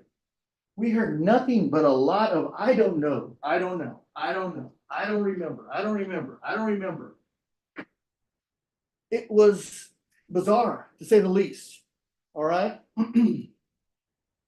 So these two state witnesses contradict each other. They contradict each other. The state wants you to believe Jerry Ortiz, but they also want you to believe Jeremy Martinez at the same time. Their testimonies conflict. They don't corroborate each other. In fact, they contradict each other. So there is no corroboration that Oscar Martinez was active in this aggravated robbery. Detective Morales. Now, SAPD, the evidence techs, did not bother to fingerprint the airsoft rifle. That might have been helpful.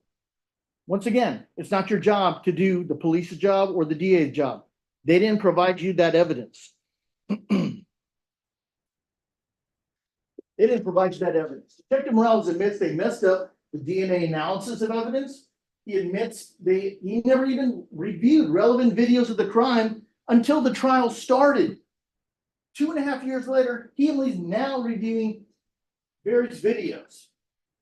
He interviews Oscar, and during that interview, Oscar tells Detective Morales, remember, this is the night of the shooting, okay? Detective Morales doesn't know Jerry Ortiz's version. He barely knows who Jerry Ortiz is at that point.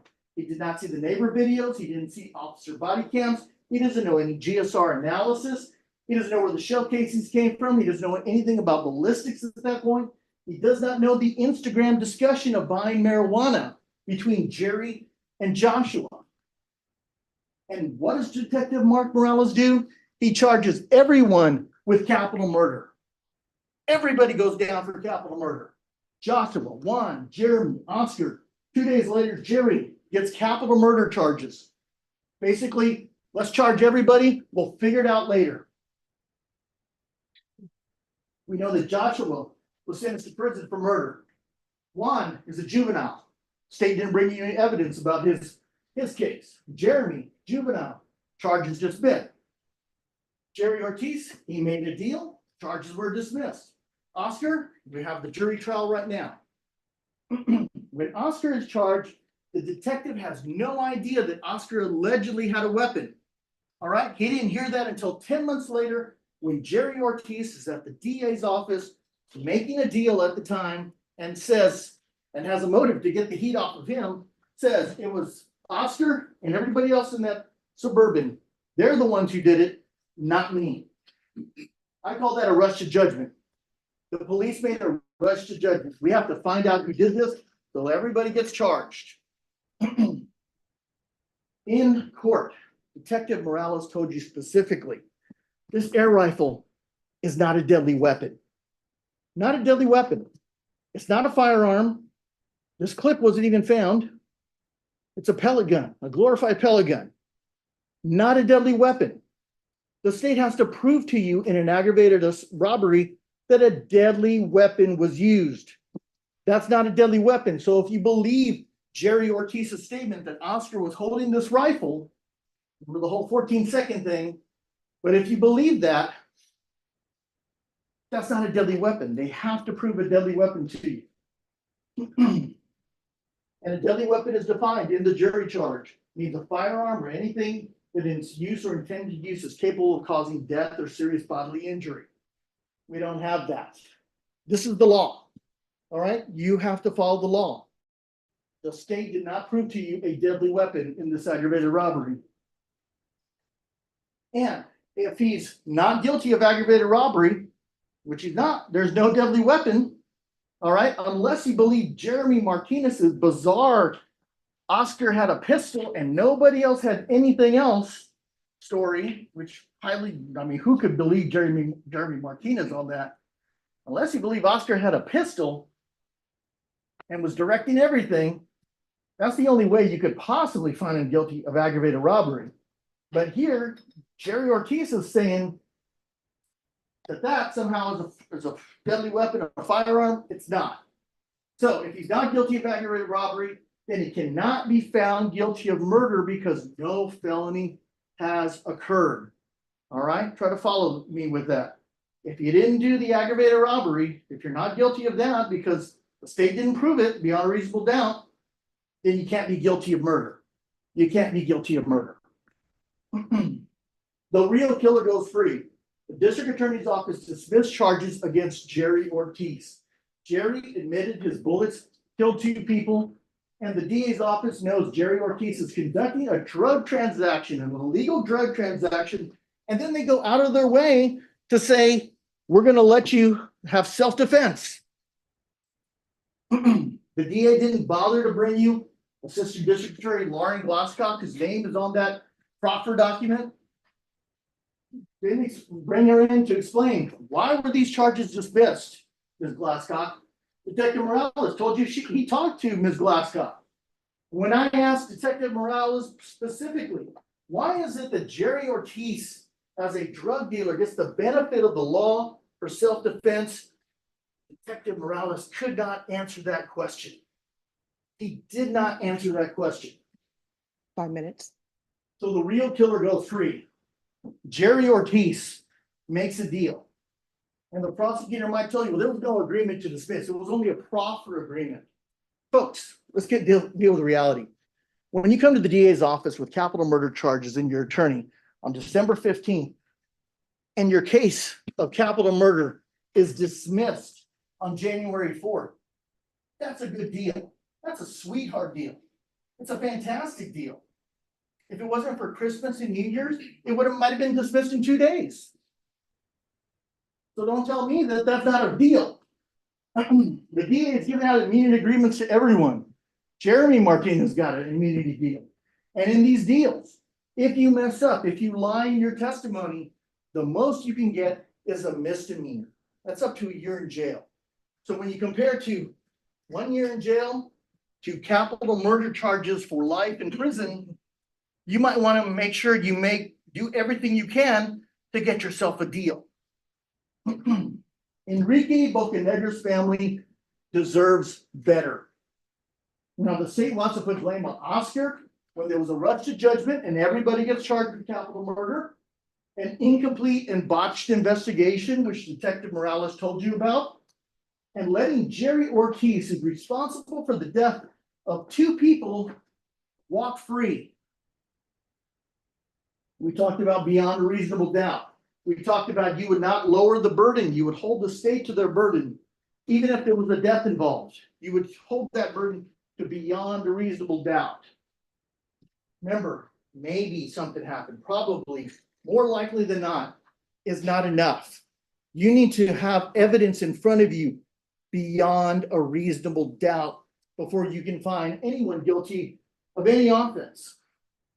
The presumption of innocence is listed in the jury charge. It tells you, essentially, you need evidence. And if the evidence isn't presented beyond a reasonable doubt, you must vote not guilty. Reasonable doubt is any doubt. You don't need 10 doubts, you just need 1 reasonable doubt. As jurors, you need to go in there, and if you guys should talk amongst each other, but ultimately, if your decision is like, I don't believe the state proved their case beyond a reasonable doubt, and other people do, it's all right for you to hold on and say, you know what? I'm sticking to my convictions. I'm not going to change my mind at this point.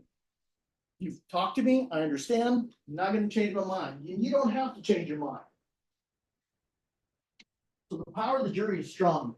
You have the responsibility of holding the government to constitutional principles and its burden of proof. The state's going to talk to you after me and tell you many things, and I can't talk anymore at that point. All right, but they're going to tell you Oscar lied to Detective Morales. This kid, 19-year-old kid, was scared. He did lie a little bit to Detective Morales, no doubt. But he's going to also tell you that Oscar must have known this plan. It's common sense. That's just guessing, folks. It's not proof beyond a reasonable doubt. He's going to tell you to ignore the discrepancies in Jerry Ortiz's story. Ignore the discrepancies in Jeremy Martinez's story. Don't focus on the ballistics. Just focus on, look, we have Enrique Bocanegra's death here. Somebody has to be held responsible. No, in this courthouse, justice, fairness, and the law, you need to apply the facts of the case to the law. And when you do that, you're going to find that there is not evidence that proves beyond a reasonable doubt that Oscar Martinez is guilty. The state brought you a weak case, conflicting stories from people who have every reason to make themselves look good and for Oscar to look bad. We all know that Enrique Bocanegra would be alive if it wasn't for Jerry Ortiz and his .40 caliber gun. Oscar didn't murder anyone. Oscar's been waiting 2.5 years in the Bexar County Jail for this day. And here he is in this trial. While Jerry Ortiz, the killer of 2 people, has gone free because the DA's office didn't prosecute him. That's not justice, folks, and that's not fair. We know, and I told you my opening statement, this was tragic. It was preventable, and it was mind-numbingly stupid on the part of all the parties involved. Oscar Martinez is guilty of lying. He's guilty of being stupid. He's guilty of running with the wrong crowd, the Mejia brothers. All right, but for count 3, He is not guilty of aggravated robbery. They didn't prove that he had a deadly weapon, because this is not a deadly weapon. And even if the prosecutor said, well, everybody else had weapons and he must have known about it. Really? Just because you're there and other people pull out guns, you're responsible for murder? No, folks, that's not how the law works. So count one and count two, he's definitely not guilty. We know he didn't pull a trigger. He didn't do any actions that made Christopher get out of that car. He didn't do any actions that made Jerry Ortiz shoot across the street and kill Enrique Bocanegra. It's tragic, it's sad, but we're dealing with Oscar Martinez today, and the evidence is just not there. It's okay in the end to tell the state, you didn't prove your case beyond a reasonable doubt. That's all right to do that. All right. In the end, Oscar Martinez is not guilty based on the evidence and the facts that have been presented to you. And really the lack of evidence brought to you shows that Oscar Martinez is not guilty of this charge. Once again, aggravated robbery. If this isn't a deadly weapon, they haven't proven aggravated robbery. Maybe there's some argument to be made that he's guilty of robbery because he's with the wrong crowd and he didn't stop it in time. You're not charged. You're not charged with robbery. You have 3 counts to consider: aggravated robbery and 2 for murder, 2 counts of murder. In this particular case, he is not, there's no evidence that this was a deadly weapon. All right. And if he's not guilty of aggravated robbery, he's not guilty of murder, and he's not guilty of murder. In fact, even if he was guilty of aggravated robbery, he still wouldn't be factually and with all the evidence guilty of 2 counts of murder either. Folks, Oscar's life is in your hands. We ask that you look at the evidence carefully, which I know you've been paying serious attention to every witness in this particular case. Find him not guilty, because that's what the evidence directs you to do. Thank you. Right, state.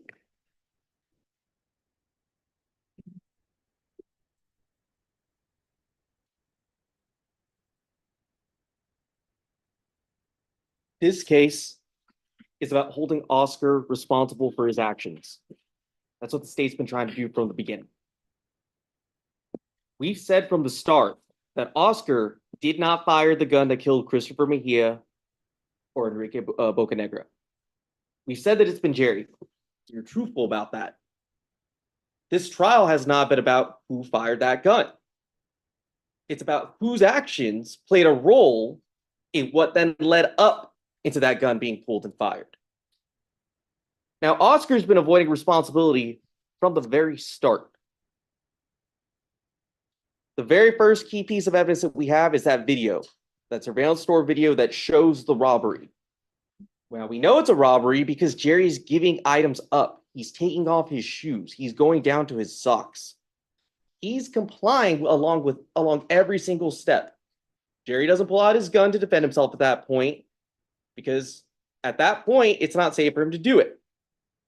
He gives over the shoes, and it's only whenever Christopher Mejia gets out of that car in furtherance of the robbery that's already happening that Jerry and Chris struggle over that gun, that they both end up shooting at each other, and that Jerry hits.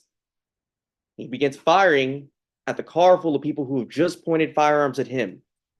He's trying to hide to avoid getting shot, and he runs away at the first opportunity that he gets. That's what that video shows. The other angle, it shows Oscar getting out of the front of that vehicle. If you watch it enough, you'll see Oscar gets out because he's in all red. He stands out from everybody else. Oscar spent several minutes in that car before getting out, before checking on anybody. Then you do see Juan Mejia go and throw the guns. Now, you heard a little bit from Jeremy Martinez, who was there. He says that Oscar was the one who told them to take the guns.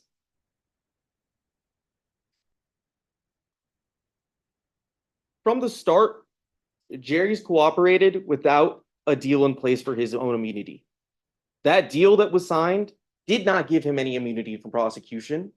It only allowed Jerry to come into the DA's office and tell his side of the story, and for that story to not be used against him at his trial. There was no exchange. Jerry's been cooperative from the start, and he even answered on the stand, "Well, you're just here to blame others." And Jerry said no. He was just there to say what was happening. This has never been Jerry's goal from the start to blame anyone. He's just been here to say what happened. Instead, if you look at Oscar's interview that he gives with Detective Morales, it's very shortly after everything's happened. Oscar can't keep anything straight. He can't even say really why they went to that corner store. He can never once say the same thing in regards to who said what. Go listen to it. Every single time he starts a story, he says something completely different. He purposely puts himself in the back of that car, away from the passenger seat. But he didn't know that this video existed. It clearly shows Jerry going to the passenger side window, talking to whoever's in there, handing the item straight to them. Oscar knew that that's what happened in reality, but he was probably banking on the fact that there would be no video to show it. So when he finds out there is a video, he has to change his story. And he keeps changing his story all throughout the interview. He never once is straightforward as to the sequence of events. At one point, he says that Christopher saw the gun and heroically tried to stop Jerry from shooting up that car. That's not supported in the video. Oscar doesn't mention the detail where you can clearly see Jerry handing over the shoes that were later recovered from that vehicle. Oscar then tries to come up with a story that, well, it wasn't me who was a part of this deal. It was Joshua Mejia and Christopher Mejia. A 14-year-old and a 17-year-old had an idea to rob someone. And Oscar, the oldest person in that car, had no idea what was going on. He eventually tells the detective, yes, I did know. They were talking about it. That's not what he immediately says. Because he knows that by giving the full truth, by saying what actually happened, he puts himself as directly responsible for everything that played out after. He even tells the detective, I know about the law parties. He tries to tell the detective that. And he later even says, you guys are just going to try and put me in this party. Now, again, Jerry came into the DA's office and he told his story. And he got up there on that stand and he told it again. Jerry took responsibility for everything that he did, for throwing away the gun, for being the one to shoot. He owned up to it. That took a lot of courage to get up here and freely admit that. And that deal, again, he could still technically be prosecuted. If something in the future comes up, that case is still technically open. He did not get any assurances there.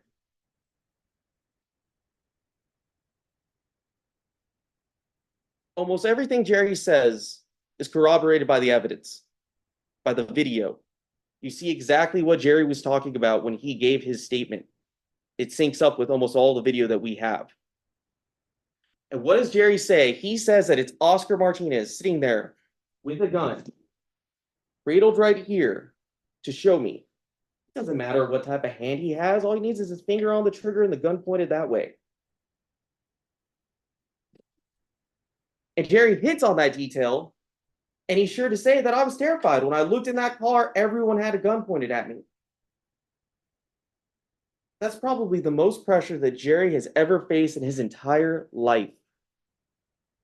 And he gets only a few details wrong. There's an inch or two on a window. There's one less gun that he knew. But you get all those details in a snap second, few moments of getting to look at and survey the situation he finds himself in. Jerry didn't tell this to the initial detective because he was scared. He admitted that he wasn't helpful, that he didn't give any information to help work on. But again, him giving that statement, he came in and told his side of the story. Even Detective Morales said that after reading that would have changed my opinion if he had told me that from the start. If he had told me from the beginning what was happening. Because it's all supported by the video. Jerry acts at the last possible moment that he can. Christopher has a gun drawn dead on him. And at that point, Jerry knows it's either himself or Christopher. It's unfortunate that Jerry had to make that call. Jerry was not an accomplice. He didn't plan on getting robbed that day. He didn't plan on any of this happening. He just planned on finishing a drug deal. So he's not a co-actor. The plan- Objection at this point, Your Honor. The jury charge clearly say Jerry Ortiz is a accomplice. All right, ladies and gentlemen, the law comes from the court and you have the law in the jury charge. Does everyone understand? All right, State, you may continue. And I want you to review that law. Was Jerry acting as an accomplice? That is something that you guys have the ability to believe or not believe. And now, there are interesting areas that Jerry's story and Jeremy's story come together. Jeremy Martinez does not like Jerry Ortiz. Jerry killed Jeremy's brother, Christopher. They have no reason to agree with one another. They have no reason to corroborate one another. Jeremy hates Jerry. And how it's corroborated is that both Jeremy and Jerry agree this was a robbery. Jerry was getting robbed. And even Oscar agrees Jerry was getting robbed. There's agreement from all parties on that. Jerry and Jeremy both say that Oscar pulled out some firearm. Oscar instead spends his entire interview pointing the finger at everyone else in that car for having a gun but himself. He wants the police to believe that a 13-year-old, a 14-year-old, a 15-year-old, and a 17-year-old had all these guns, and this 19-year-old had no idea that they had any of that he was never told, that he never had the ability to know what was going on. And that makes no sense. Jeremy even says, yes, it was Oscar that asked for the shoes. Jerry clearly in the video is giving up his shoes and talked about the fact that he just heard from that car, everyone acting together, give me this, give me that. Jerry was just trying to comply as best as he could. So, again, that's another area of agreement. It's the fact that they both agree, Jerry and Jeremy agree, that it was Oscar who started the talking. Oscar who was the one communicating with Jerry. Jerry just says that after a few seconds, it just becomes overwhelming. Everyone started talking at him. Everyone started yelling from that car. But again, they were all acting together to commit the robbery. Now, Oscar had no idea that Chris would do that. Well, does that make any sense? Because defense asked you about Harley, and would it make sense if Jerry had not asked Harley to be a lookout? Well, that cuts both ways. Isn't it strange that Oscar, the 19-year-old, again, had no idea that they would be participating in a robbery and that he would not have put a gun in someone else's hand? That doesn't make sense. Again, Oscar knew exactly what was about to happen. He played a direct role in that robbery. You have that from Jerry. Oscar has spent this entire time trying to avoid the responsibility. He's been trying to keep himself away from the front passenger seat, which both Jerry and Jeremy independently say he was sitting. He tries to avoid playing any role for what Christopher, Josh, Jeremy, or Juan did, despite being the only adult in that car, the oldest person. He's riding shotgun. He's the one directly talking to Jerry whenever this is all happening. So if he had an idea that this was a robbery, like he said, where they spoke right before, then he knew exactly what was happening in that video when Jerry was giving up his shoes. He knew exactly that the goal was to get everything he had, for Jerry to give him what he had. Give me what you got. And now it's at this point that Oscar then tries to blame everyone else in that car but himself. To put a gun in everyone else's hands but his own. To say that he had no idea any of this was coming. When in reality, you have from Jerry, the victim in that case. He's directly telling you what happened.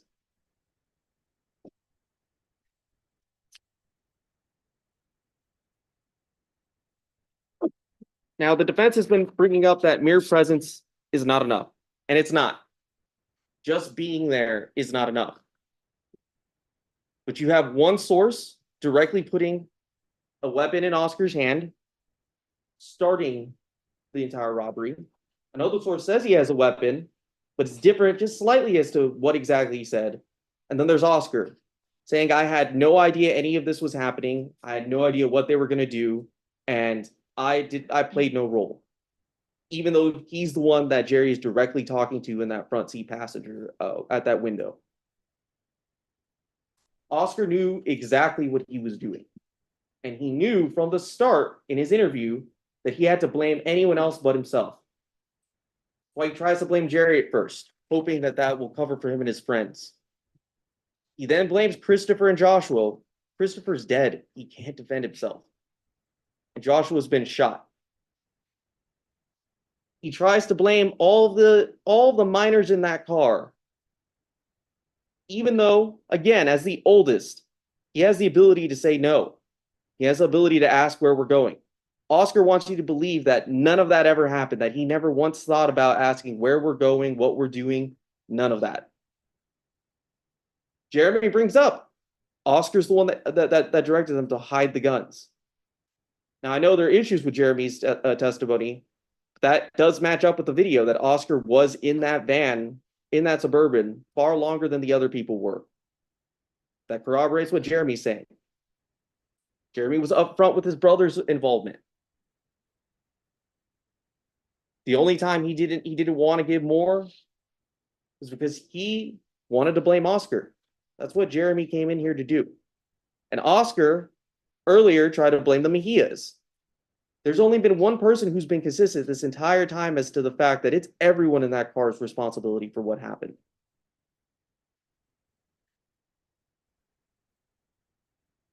Again, the state has proven its case beyond a reasonable doubt. You have all the information. You have Oscar's own statement that does not match up with the video. You have that video directly corroborating what Jerry Ortiz said. You have video corroborating what other witnesses have said as to what happened after that after the shooting and what happened after everything the police started to get there. You have plenty more than just Jerry saying it. But again, Jerry owned up and did the right thing. He came in and was trying to tell the truth. Oscar did not fire that gun, but he directly participated in this murder, in its buildup, in the fact that it was going to happen, that something was going to happen. The state is asking that you find Oscar guilty on both counts of murder and on the count of aggravated robbery. Thank you. All right, ladies and gentlemen, you've heard closing arguments from both parties. The deputy is going to take you to the back to begin selecting your foreperson and begin deliberations. Everyone, please rise for the jurors.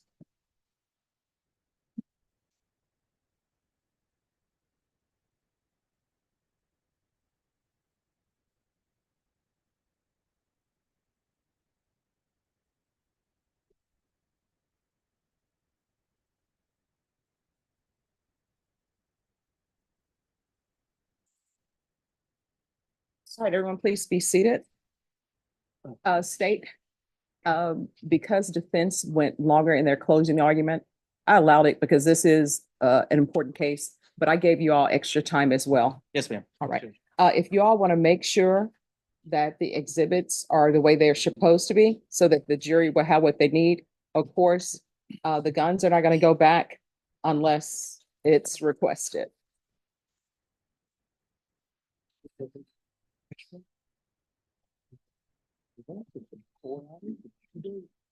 Good job. All right, change that to camera. I decided I was like, I'm going to get stuff.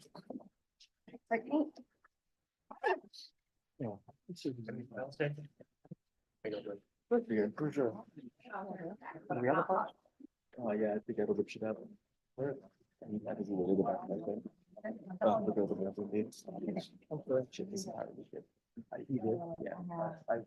I saw that right. No.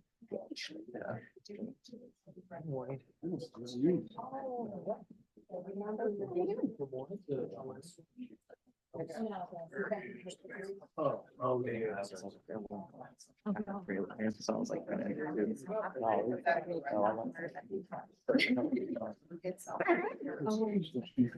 Thirty years later. Where? How's it, everybody? What are you doing? Oh, We'll yes. put it on the right. Yeah, two of the fields with the highest suicide rate documented. Joe's volcano. So I'm just checking in. last week or something? I don't know. So my guy got arrested last time he was in court because he had that misdemeanor that had been unsealed. And then it took 5 days to get him out. He Yeah. was bond set the same day. Well, the money's there, there's that. Yeah, but you- Allegedly. Let me get my list. Oh. No, you might. Oh. Did I show up? Excuse me. Yeah, yeah, yeah. Supposed to go,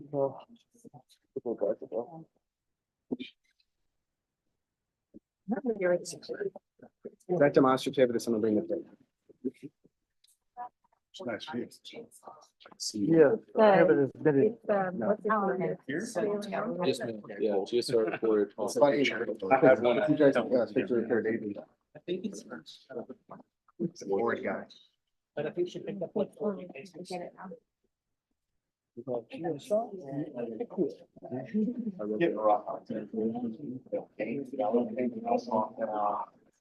we were talking about it. I walked through and it didn't even go off. I didn't take it off one time and she was my hand. I know. Getting them out to like, give however, oh yeah, now we need. No, no. You started this. So everybody who's here in the middle of the web, don't have to have y'all step back a little bit while we get the evidence sorted out. What? But please feel free to confer with the state, but just not in this area. What do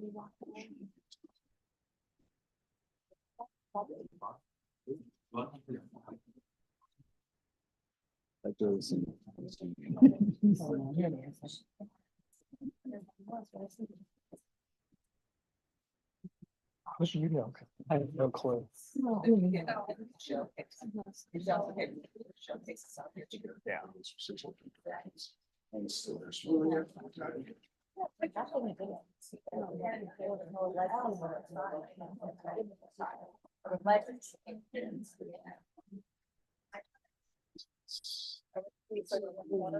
Yeah, you probably, but I'm saying, right? Yeah.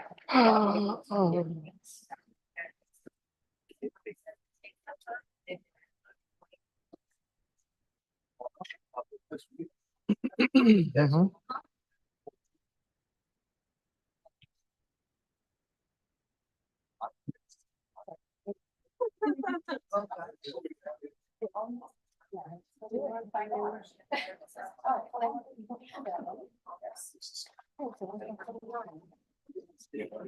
Okay, you know what? Pick it out. We can eliminate it. It wasn't. If you want. Go back, so you have a bunch of spread out. That's right. That's okay. And you have all the rest of that. Yeah. Do that.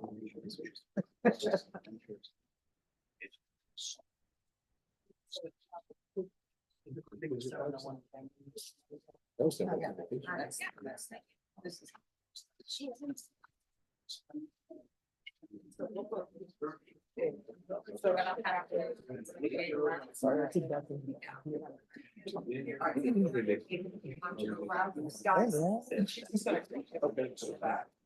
That way you obviously can and share. I'll do it to my notes, everything on my. Okay. Okay. I got you.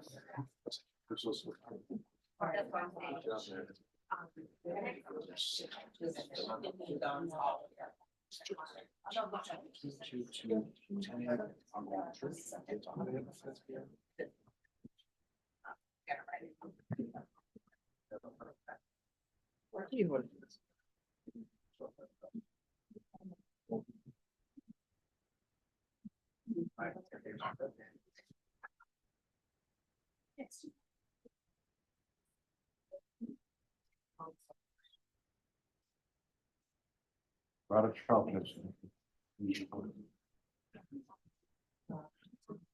And you're in the middle of it.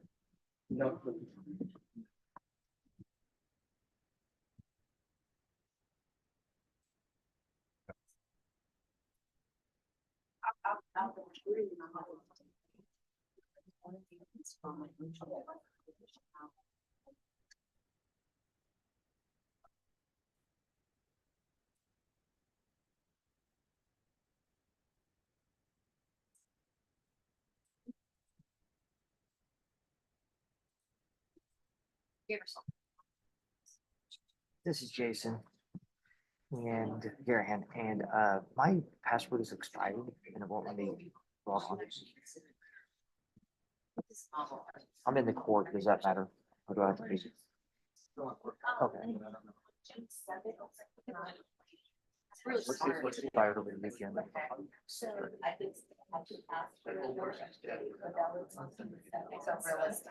Yes, please. Like in terms of, they don't make this. Let's do a current update. Just do password one or no? So it has, yeah, because, well, what happened is. I mean, I'll change it. Right, she picked up the case for cause, right, she was in custody, had to be evaluated, then she picked up the assault in jail, which then she picked her off the list, and now we got her, but it's still in.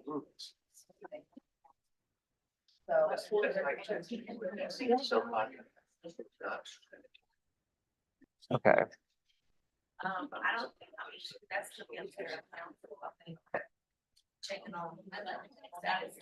Can I give you one? That's maybe like a new one, right? Yeah, can I do a capital P? Then lowercase O P O. There we go. Oh, And 0. And then when you do shift 9, which would be a parentheses. And then Q, lowercase q W E. yeah, you're able to help NGR. In what we were calling. Yeah. Capital P O, and then lowercase O P O. Okay, then we're gonna. What's that? Yeah. Like Popo. And then 0. Now she'll allow it. Oh, I'll sign conditions. And then shift Continue. 9 key, which is a So left if you could parentheses. get that. Yeah, I'll take it. Appreciate it. And then Site. lowercase q, lowercase w, lowercase e. I don't know busy. if anything's open. Trying to. But it'll take Try a not. few misdemeanors and county Well, I mean- 12. I just don't know if they are Don't spin your wheels. for open no or reason. closed. Right, yeah. With the other goal. Yeah, yeah. Good balance. Yeah. Yes, ma'am.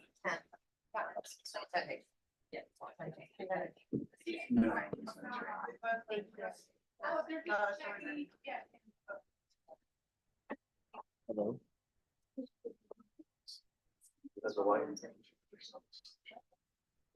Oh, that's so funny. I'll tell him. Bye. Like, are y'all talking What's up?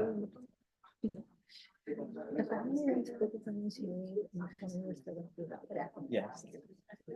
But on the newspaper, it was going on. Okay.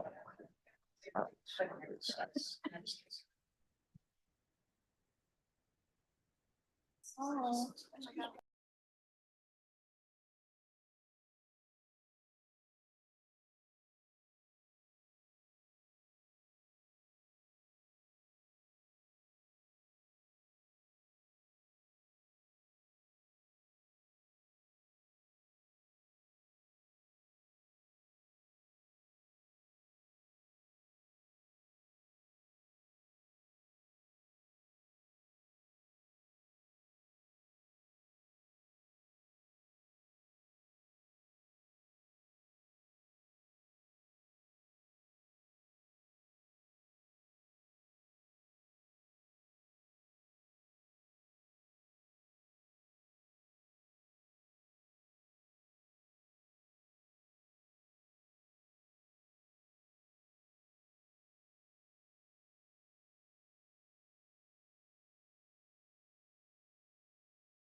All right, we're going to go back on the record in 2022 CR 4932B, State of Texas versus Oscar Martinez. Could I have parties announced? All right, and we're on the record because there needs to be an item that needs to be relabeled. Is that correct? And defense, do you have any objection to your client not being here for the relabeling of the item? All right, so Officer Arriaga's report will be changed from defense exhibit number 3 to defense exhibit number 9. Is that correct? Correct. All right. And it's the court's understanding that defense exhibit number 9 was never admitted into evidence. That's correct? Yes, ma'am. That is correct. All right, thank you. Wow, the yellow roses, and I bet you they're the yellow roses of Texas. Good morning. All right, so everyone, rules still apply. If we're still going to recess at 12, but if you all will just place your file here and I'll call you all in the order of appearance. Yes. Oh, what? Let them know, they'll be able to pull a B page or something for me because I need something to write on if you're requesting something. I can't do a B page. I can try to see what I can print though. All right, thank you. Thank you. Oh, then if is it indicted? No. Oh, okay, never mind. Different one, Judge. Okay. Well, we might have a problem with that one. All right, who's here on Israel Cortez? Hi, Good morning. good morning. He's in custody? He is now. Okay. All I'm asking is that we call him back tomorrow morning. I know you have a ton of cases today. Mhm. We can take care of everything tomorrow morning. All right, Have so, a meeting right after this. okay. Ms. Ferguson, on this case, Cortez, can we recall him for tomorrow? It's a plea deadline date today. All right, so we'll bring him back tomorrow. Thank you, Judge. All right, thank you.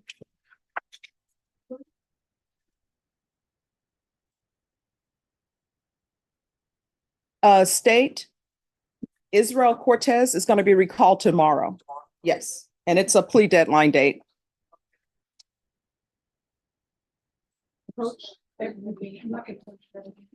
You're ready to go? He's not out yet. I just need a confirmation, but. No, I just can't come back up.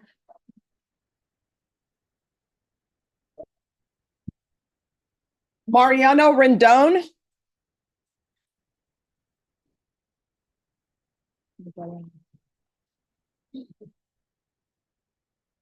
Hey, Your Honor, how are you Hello. doing this morning? Oh, I'm doing great. How are you doing? Hey, Judge. Judge, he's got two cases. He's got one set today and he's got one set on June 20th, which is just in a couple days. With all the e-file stuff, I have some difficulty filing a notice of appearance on this case. Mhm. I took over for Mr. Molina. So I'm just asking if they can just recall this case to the 20th. And that way I will be able to, on the 20th, I'll be able to get all that stuff completed and I'll be able to file the discovery acknowledgement. State on Mariano Rendon. This is scheduled for today, but he has another case that's set on the 20th. This is going to be the attorney on that. So 20th, you'll still need to be prepared to tender an offer. Yes, Your Honor. All right. Once you sign the reset form, you're excused. Thank you. Ms. Ferguson, if you can put this on the 20th. Yes, ma'am.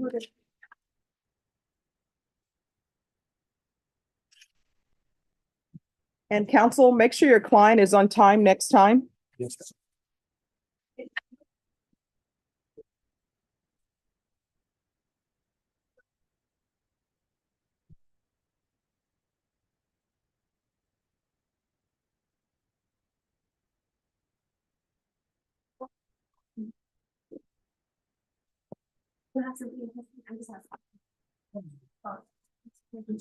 Matthew Rendon.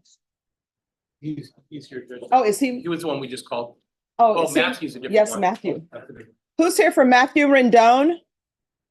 All right. Anthony Cochran. Come forward. Good morning, Judge. Good morning. I do like the yellow. Oh, you know, my mom had a yellow rose of Texas and it grew so high, it grew to the rooftop. Yes, and then my mom had someone moved it and it didn't make it. Didn't make it. We had one at my parents' old house. And we didn't try to move. Yeah, but the roses were Uh-huh. huge. You just get, when it gets that big, they get. Yes. Now they say with roses, they've started, I don't know what the other term for it other than breeding. Well, they've been cross Mhm. referencing it. So they're trying to take the scent out because it attracts the bees and everything. I guess people want that. But if you look at roses now and sniff some of them, usually it's only the antique roses. They'll still have Mhm. their strong fragrance, but a majority of them don't. So And I'm just, yeah, it is. It's like, guess what? Let the bees find where they need to go. You need bees too. If you don't Yes. have bees, it's a bad thing. Yeah. Judge, I represent Mr. Cochran on two cases. They're both, active. I've looked, there's over 40 videos on one and over 35 on the other. I'm through looking at about half of it right now, so I don't really want to sign a discovery acknowledgement just yet, because I'm not sure if there's other stuff that I need to request. All from right, the who you state. conferring with? I've conferred with Jason this morning. I can't advise my client to take or not take a deal No, yet. no, no. so- I'm just trying to Yeah. figure out if an offer was tendered. No, I didn't ask for one, to be Okay. fair, but we did talk and I explained to him, we've been going through watching the videos at the office, so. All right, so I'm going to give you all a 30-day reset. This That's is going to be okay. the last time. Okay, And then at the 30-day mark, the state will need to tender an offer. Then what will end up happening is your next date after that will be a plea deadline date. Yes, ma'am. I'll explain all that to him. All right, Thank you thank so you. much. Thank you. Judge. What date, Ms. Ferguson? 30 days? Yes. Okay, All right, July 16th. It's on a Tuesday, July 16th. All right, July 16th. okay, and then that day I'll sign the acknowledgement. And we'll get All right. rid of it. You're welcome. Once you sign the reset form, you're excused.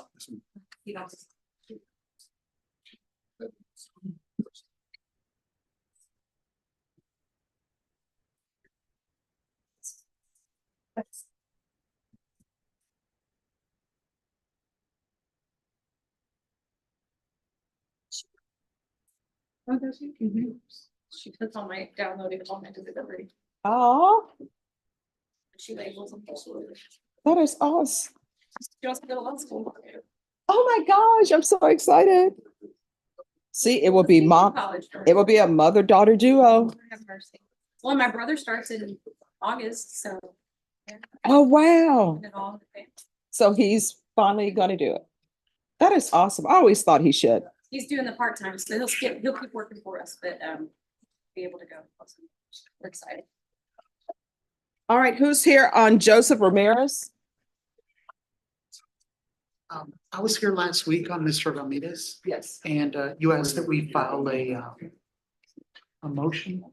I conferred with the state. They're okay with $20,000. Okay, is your client here? No, I didn't. So, He's locked up.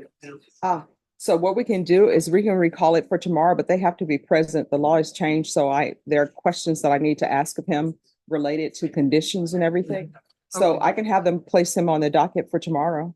Yeah, let me check with the coordinator and do that. All right, Norma, if you can have them place him on the docket for tomorrow.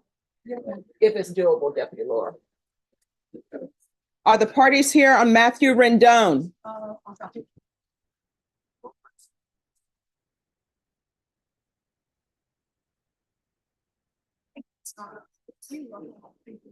Thank you, Judge. You're welcome. Have a good one.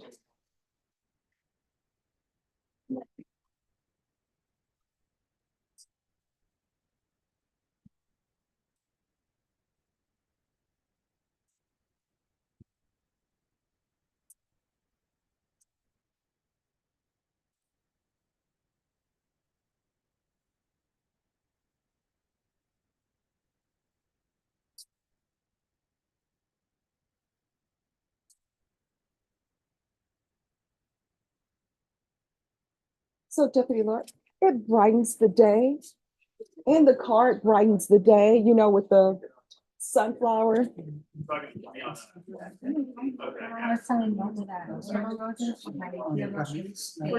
Oh, yes. Oh, I love yellow roses. Well, I love roses, period. I love flowers. I had seen, and I didn't know that the existed was a lavender look. Yes. Oh, well, not only that, my mom used to have purple roses. Yes, so it's something that they do with, I don't know what it's, the botanist term or whatever it is. But yes, so my mom had purple roses. There was a movie actually that involved a purple rose. So then my mom was, you gotta get a purple rose. And then the Moroccan roses, they're sort of brownish with the tinge. I didn't realize that they came in so many different flavors. Purple Rose of Cairo. No, but I did enjoy the Purple Rose of Cairo, but there is another movie, because when I was growing up, they would have Sinbad. So, the claymation, yeah, Sinbad the Sailor. So they would have all of those programs. So this one involving the Purple Rose. I'm gonna remember the title of that movie. I'll call you at 1 a.m. when I remember it. But they had to find this purple rose. So it's based on fact. Yes, Thanks. sure, you're welcome.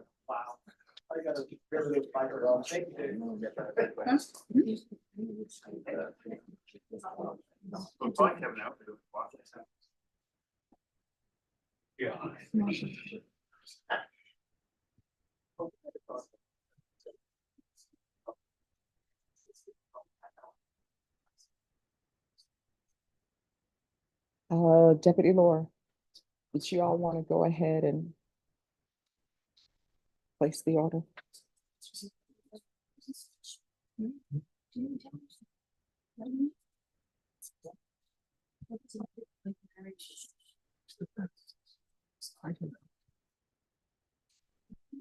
Do we want things? Or do we want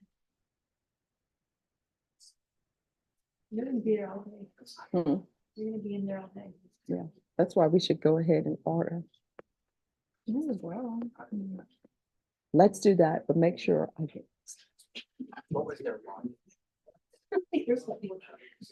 Maybe do 2 of those.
Yes, where is he? Right here. Come forward.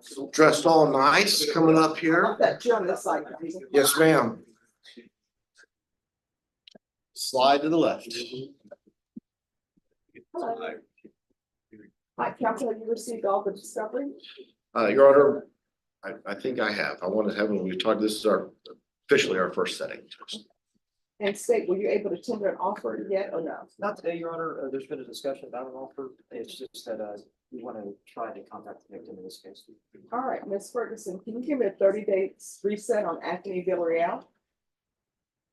And state at the time you need to prepare to tender an offer. Yes, Your Honor. July 16th. All right, July 16th. Sounds good, Judge. All right, once you sign the reset form, you're excused. Thank you, Judge. Everyone, we're taking our break at noon. I'll take it to you.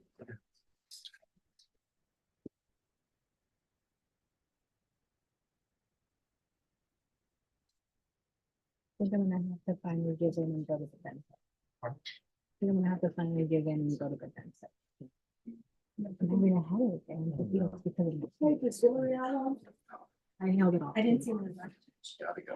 Okay. I hate that. Oh, he wasn't. That's true. There's like such a correlation between your health. All right, is the attorney here on Matthew Rendon?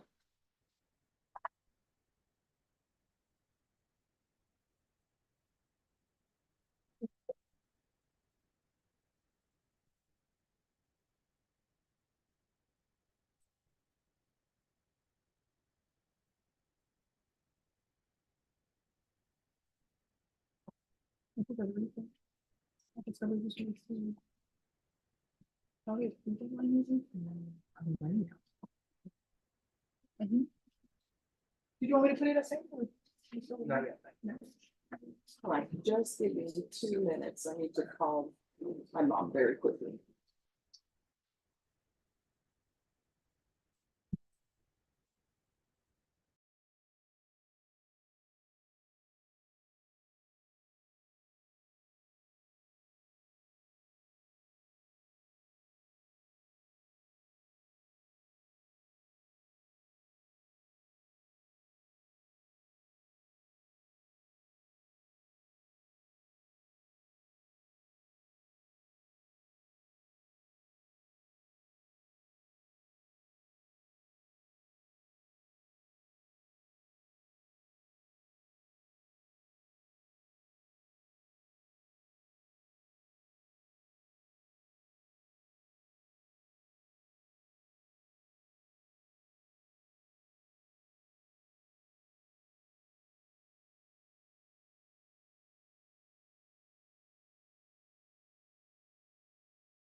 Could I have a moment? Yes. Just a short. As you know, I'm filling in for Ms. Carter's office. We had an agreement on setting up a bond for Mr. Taz. All right, you just need to ask him to pull the file. Okay. What's the name? Joshua Taz. Renee Camarillo.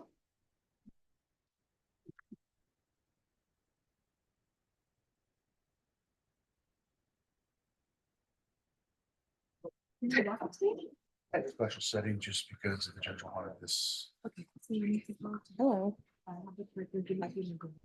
So. So, where are we on discovery? Judge, this is the first setting. We do have a lot. I'm trying to make sure I have all of the body cam footage for every single officer.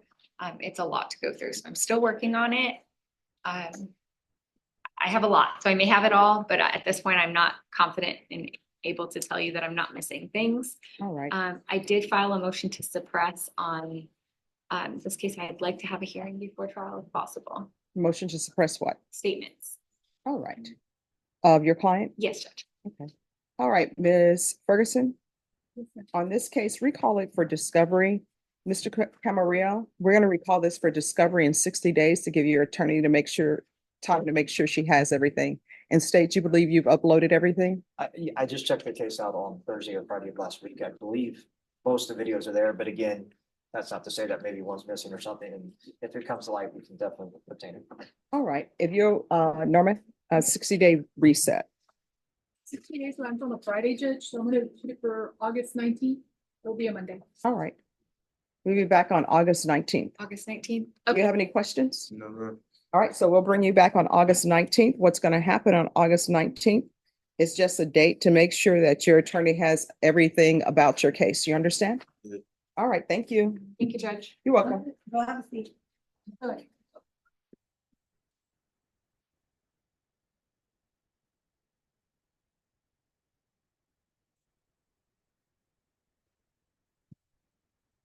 Oh, they were. I guess I could be wrong, but that's not.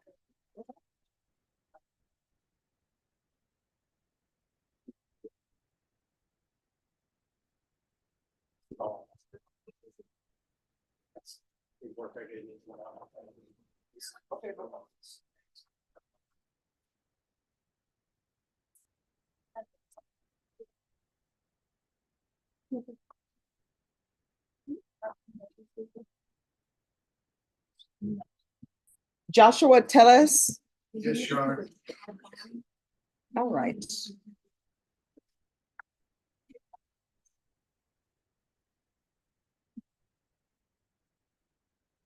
Your Honor, would the court be okay with my law clerk appearing at the bench? Sure. But y'all are on this side. Yes. And where's your client? Come forward.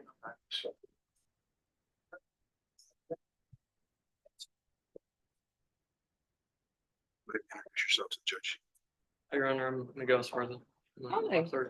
With Cutter and Associates, So are you in law school or going to, where are you attending law school? St. Mary's. Oh, wow. What year? I'm a 2L now. 2L? Oh, well, you're practically done. Yeah, almost. Well, please, whenever you want to come down, you're more than welcome to come down to the court. Thank you. You're welcome. All right. Who is the prosecutor on, how do you pronounce your last name? It's Thayes. It's like TH. It's pronounced THE. Tayez. All right. So if you all will move towards this way, because counsel, you're on this side and your client is in the center. How you The doing double today, L's, boy? oh, I'm doing great. The double L's always get me. Yeah, the E has that little apostrophe on top of it, so yeah. Well, we're going to blame it on that because in the documents, they don't have apostrophe over the E. Yeah. So Tayez. Do you all have the motion? We have the motion as well as the agreed order, Your Honor. All right, so if you could give me the motion.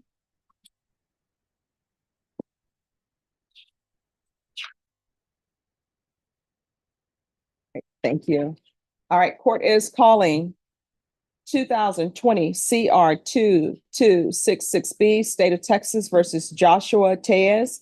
Could I have parties announced for the record for the state? Jason Garrett, Your Honor. Defense? Your Honor, Anthony Bancroft standing in for Miss Lee Cutter, All right, and then you have with you also, and I have my. you want to announce? Miguel Esparza. All right, thank you. And are you Mr. Tayez? I am. All right, Mr. Tez, you have an attorney who's standing in for Attorney Cutter. Do you have any objection to your to this attorney standing in for Ms. Cutter for this hearing? No, ma'am. All right, so we're here to set a bond. He's on deferred adjudication, so he's entitled to a bond. It's my understanding that the state and defense have reached an agreement of $10,000. Is that correct? That is correct, Your Honor. That's correct, Your Honor. All right. For the record, the court is aware of the defendant's history because he is on deferred adjudication out of this court. And the court has done the appropriate research that's needed in order to set a bond. The court will find that the bond in the amount of $10,000 that has been agreed upon by the state and the defense is an appropriate bond. Now let's talk about conditions.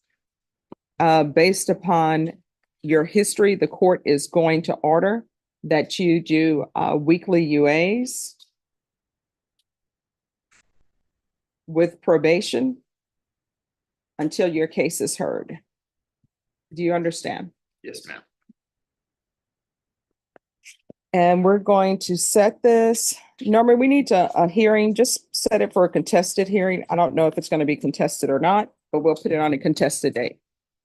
Yes, ma'am. And we're off the record. Thank you, Your Honor. All right, and I'm sorry, state you're excused. Your Honor, may I be excused? Not yet. July 11th. All right, we're coming back on July 11th at 9 a.m. and that will be your hearing. I am telling you this. I always keep an open mind on everything, but between now and then, if there's some issues in the motion to revoke that need to be addressed with you doing certain things, it would probably be in your best interest to do those things. And when I put on here that you're to do weekly UAs from now until then, you had better do weekly UAs from now until then. You Is understand? there a designated day or do I just go Oh, on? probation is going to let you know. So they're going to keep you out here till you talk to probation. And Ms. Ferguson, if you can give them a reset Yes, form. I'm doing, I just need the file, Judge. All right, here you are. All right, that will be it. All right, then, Ms. Boyd, you have a good day. All right, thank you, you Your too. Honor, thank you for your time and your patience. You're welcome. Have a good one. Hey, and good luck. Thank you. It's going to go quickly. Yeah. Enjoy it while you can, because afterwards, once you start signing your names to things and it's only your name and you're not practicing under somebody, that's when your Yeah. heart beats. Thank you. You're welcome. Have a good one.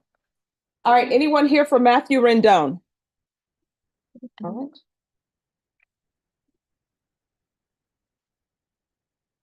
May I approach Yes. the question? On tomorrow's docket, I've got a client that we were going to plead tomorrow. He checks himself into rehab about 3 weeks ago, and he finishes on the 30th. I've got documentation from the counselor. If I file a continuance with the court to consider allowing him, it's one of those things, if he leaves the program, he's got to start it all over again. Okay. All right. You'll need to have them pull the file and I'll consider it. You'll file a continuance today and do it tomorrow? Or do you want me to do it? Oh, if you want to do it tomorrow, you can do it tomorrow. If you want to do it today. If we can. Sure. I'll do that. Thank you. All right. Who's here on Satara Portillo? Covering that for Joanne Williams. All right. Portillo? Judge. Hello. All right, everyone in the gallery, if you're not talking to your attorney, you need to be seated because that puts the deputies on alert. Have a seat.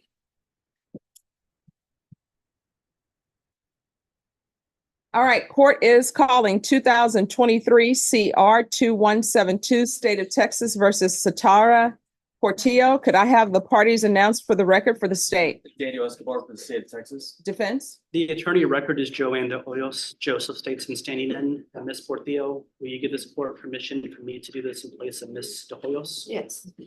All right. Ms. Portillo, did you review the document entitled Motion to Enter Adjudication of Guilt with your attorney? Did you understand it? Yes.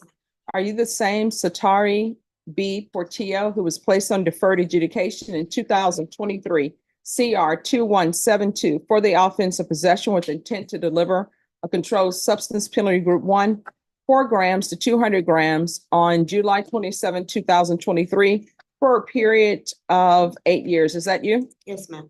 All right, state. Violating condition number 35 on or about the 25th day of March 2024 in Bexar County, Texas. The defendant, Satara B. Portillo, who then and there failed to follow the TAP recommendations to include inpatient as directed by the court in violation of condition number 35. How do you plead to that? True or not true? True. Your Honor, state waives all the violations. Any objections to the state's waivers? None. Did you understand by pleading true to violation of condition 35, the court could find it true, grant the motion, find you guilty, sentence you up to life in prison and up to a $10,000 fine? Yes, ma'am. Knowing that, do you still wish to plead true to violation of condition number 35? Yes. Court will find violation of condition number 35 true. Is there a proposed agreement? Yes, Your Honor. It's altered amend for state ISF, the substance abuse program, followed by aftercare with ISP, weekly UAs with zero tolerance. All right, so what I can tell you all If you want to reconsider things, you can, but I'm not following that agreement. We could step away for a moment.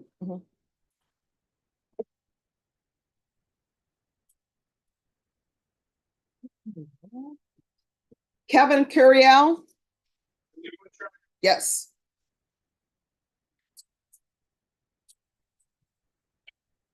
Yes.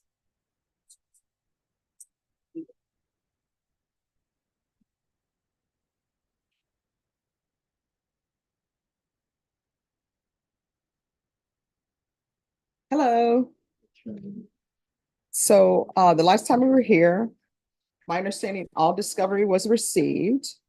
State, were you able to tender an offer in this case? We were we have, Your Honor. I'm also getting, Mr. Edelman up to speed on this one. Okay. But we have made an offer. And Judge, if I misspoke last time, I apologize. What we were waiting on last time was criminal histories of the witnesses.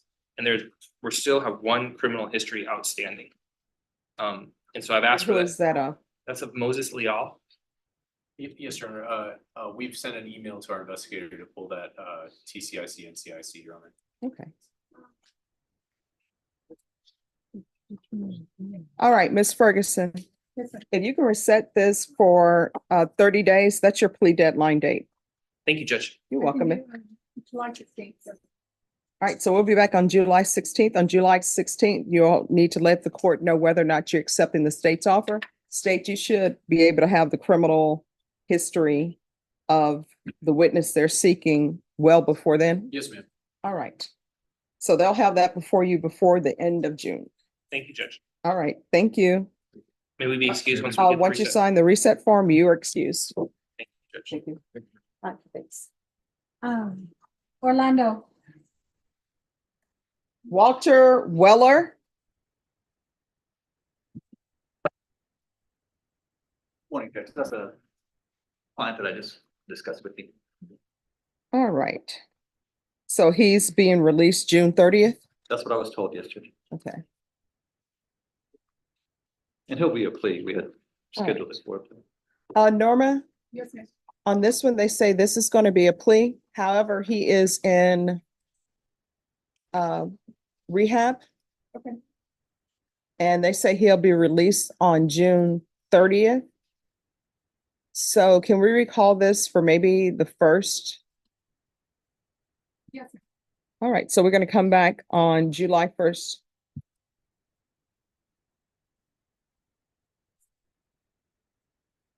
All right, thank you. Thank you, Judge. You need to sign it. Jamaica file. Jason, is he for tomorrow or Daniel? Here you go. Judge, can I ask you a quick question? Sure. But on this case, if I want to get a second chair appointed, do I have to file a motion or can I just ask you right now for one? You can file a motion, but the one that it's going to be most likely would be the person off the wheel who's up. Right, Yes. okay, so I can't say I want Scott McCrum to sit with me? No, No, you'll have to talk to manage assigned counsel. got it, okay. Okay, thank you. Sure.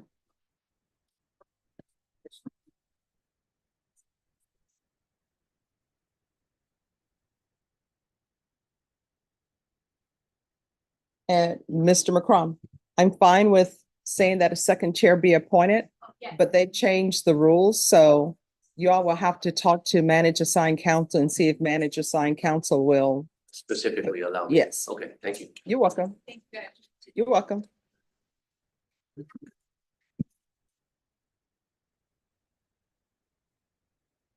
Are you all ready on Patia? Okay.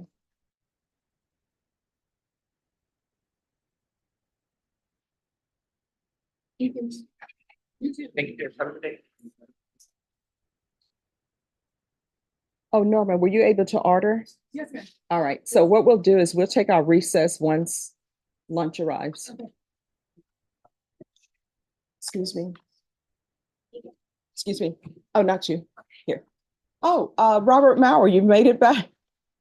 in a timely fashion. In a timely fashion. How was out-of-county cases? Luckily about 10 o'clock, the judge called her coordinator and said she could go ahead and reset cases because she wasn't gonna make it. Okay. Usually it's about 10:30, Okay. and I would have come here first, but they don't answer the phone up there. Ah, And you know how small towns get, they'll crank, oh, you would San Antonio first. Like, at least the judges take the bench on time.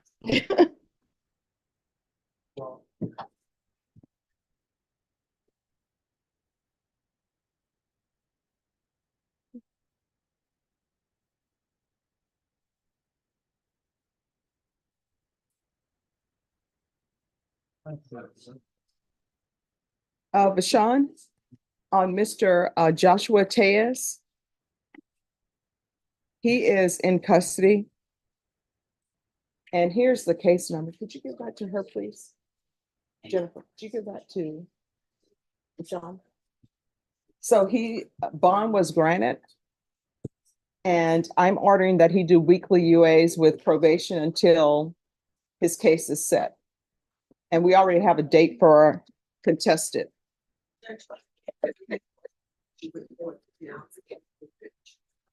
Ah. All right, so Mr. Tejas, you're gonna have to, on your own, probation will probably be able to tell you somebody who does outside testing, but you're gonna have to do outside testing with someone else. And then, but make sure that you stay in contact with your officer, you understand? They are not gonna do the drug testing. Probation is informing they can't do it because there's a pending motion to revoke. So they'll be able to give you some ideas of people who do it for inexpensively. So she'll be able to give you some ideas. Okay, you're welcome. Oh, no problem.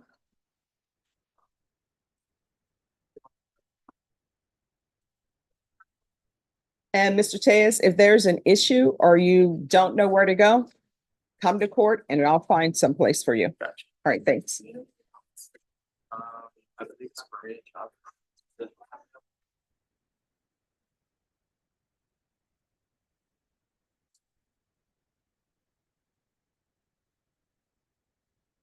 And Norma, what date did you recall Tejas for? July 11th. All right. He's set for July 11th, Vashon.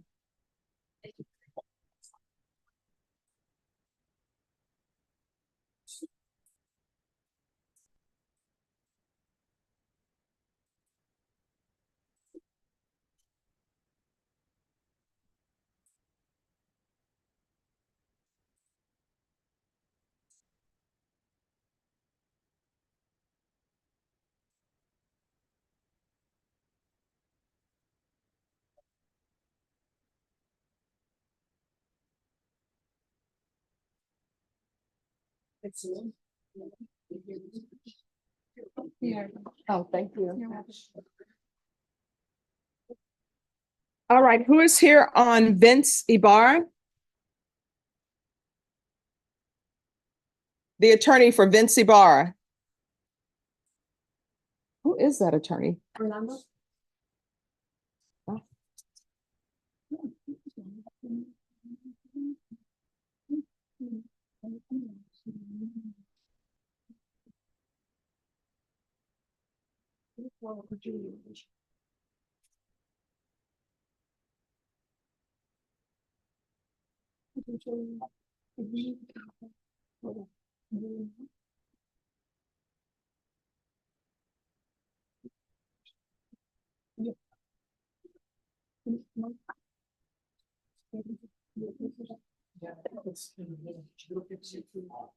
We've already taken care of this.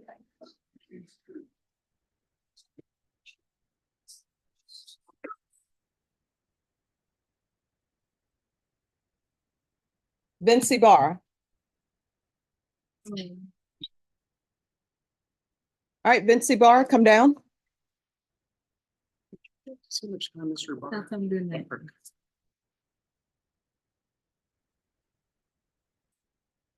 Court is calling 2024 CR 3778, State of Texas versus Vince Ventura Ibarra. Can I have parties announced for the record for the state? Daniel Escobar for the state of Texas. Defense? Orlando Castañon. Are you Mr. Ibarra? Counsel, have you received all the discovery? Did you review it with your client? Yeah, I have, Judge. Court will find that the state is in compliance with discovery. Mr. Ibarra, did you review the document entitled True Bill of Indictment with your attorney? Did you understand it? Yes, ma'am. Counsel, do you waive the reading of the indictment? I do. State, are you proceeding on the indictment as presented? Judge, we're gonna waive count one and go on count two, and we're also waiving the repeat offender enhancement allegation. Any objection? No, Judge.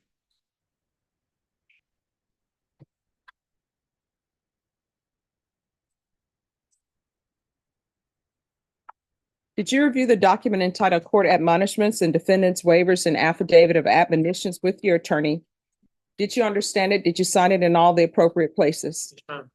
Did you understand and count to your charge of possession of a controlled substance penalty group 1 gram to 4 grams? That's a third-degree felony. Range of punishment is anywhere from 2 to 10 years in prison and up to a $10,000 fine. Did you understand? Yes, ma'am. If you have a plea with the state, court does not have to follow your plea.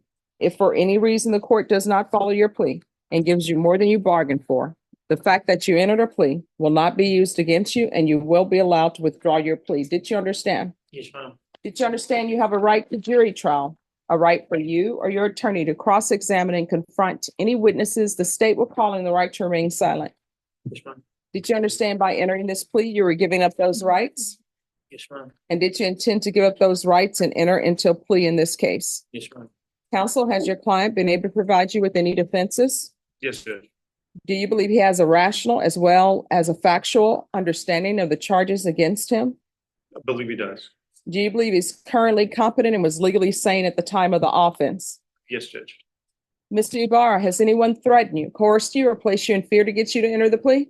No, ma'am. Anyone promised you anything other than the plea? Ma'am. Are you satisfied with the way you've been represented? Yes, ma'am. Are you a U.S. citizen? Yes, ma'am. Court will find that defendant has knowingly and voluntarily waived his right to jury trial. Did you review the plea bargain page with your attorney? Did you understand it? Sure did. Yes, ma'am. According to the plea, state is proceeding on count 2.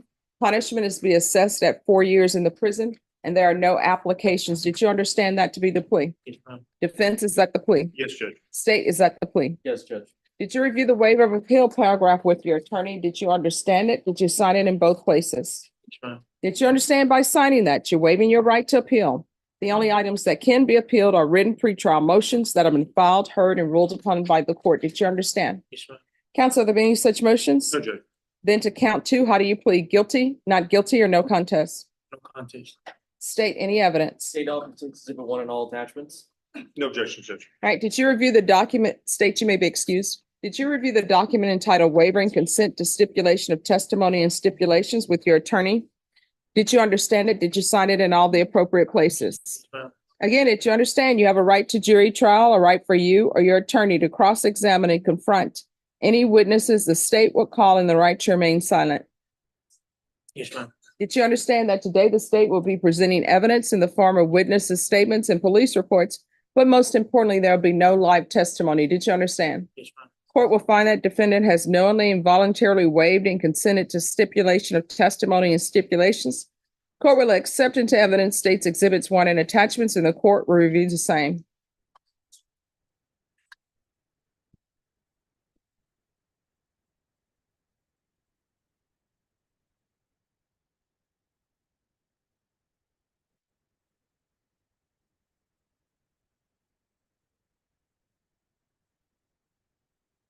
All right, after reviewing states exhibits 1 and attachments, the court will find there is sufficient evidence to find you guilty, and the court will find you guilty. Are you proceeding with sentencing? Yes, Judge.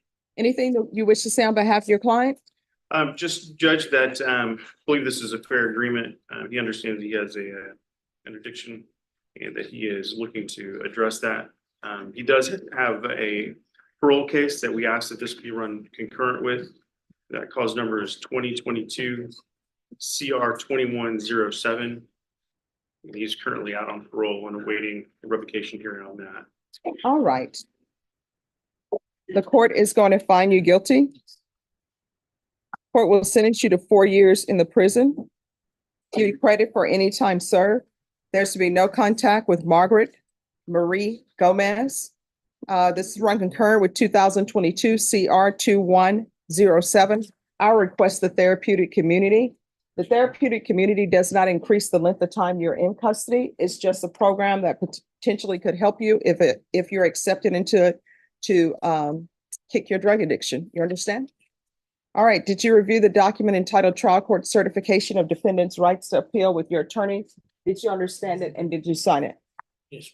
Because this is a plea bargain agreement, because I followed your plea bargain agreement and because you waived your right to appeal, you do not have the court's permission to appeal. Because this is a felony conviction, you're not allowed to own or possess any weapons or ammunition. If you have a question over what a weapon or ammunition is, you need to speak to an attorney. Do you understand? Yes, ma'am. All right, we can go off the record. How old are you? 35 years old.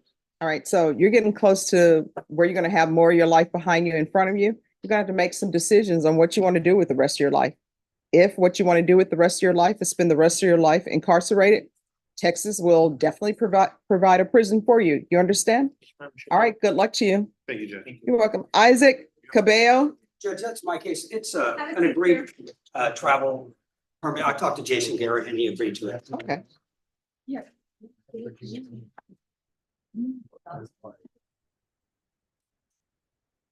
I don't know what.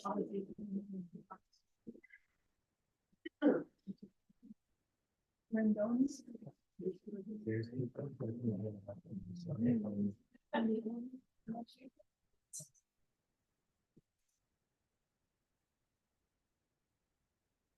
All right. Thank you, Judge. You're welcome. Matthew Rendon, Judge? Yes. Judge, Matthew Rendon. He's not here, Judge. I had it on my calendar for June 20th. I didn't have him, I just got a call that I know it's scheduled for June 18th. it's co-defendant. June 18th. Okay. Yeah. Oh, it is June 20th. Okay, That's why I have it on my, and here it's written for June 20th. right. Okay. So he's not a no-show for today. No. Okay, we're good. All right, thank you. Norma Rendon, it's June 20th. Okay, let me. Okay, give me 1 second. Oh, don't worry. I'm trying to. Angela, right? Yeah, Angela Pettis. But I checked Friday, she still has active warrants and all her other cases too. I think the judge here also after the warrant. Not on the bill for 3. Oh, okay, well, she did on the other days, I guess. I'll show later on. We're just gonna have you issue a warrant, Judge. That's it. Here you go. This is okay.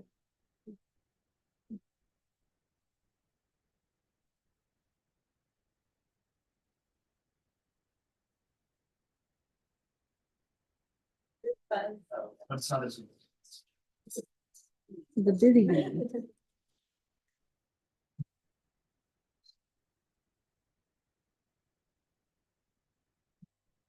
All right, who's here on Angela Pettis? I am Judge Rainville for the defense. All right, where is she? I don't know, Judge. I've had no contact with her. She hasn't shown up for other cases and warrants were issued for those, both in misdemeanor court and some companion felony cases she's got with this court. So there should be a warrant. Is there not a warrant on this case? No, we checked, All Judge. right. All right, we're going to go on the record. Court is calling 2024 CR 0431, State of Texas versus Angela Pettis. Could I have parties announced for the record for the state, Jason Garrett, Your Honor. for the defense? Rainville for the defense, Your Honor. All right, this hearing was scheduled at 9 a.m. It is now 11:59 a.m. The defendant has not made an appearance. From the docket sheet, it shows that a second violation report was issued and there was a judge's warrant for a remand without bond. And the defendant was a no-show on May 30th at that time. Have you had any contact? No, ma'am. We've sent correspondence. We don't have good contact information for her in terms of phone or email. State's requesting I guess a judge's warrant, Your Honor. All right, I'm going to issue a judge's warrant. Your client will be remanded without bond. Yes, ma'am. If your client makes an appearance, the court will reconsider. Thank you, Your Honor. Thank you. May I be excused, Your Honor? Yes, Good to see you. you too. All right. All right. All right.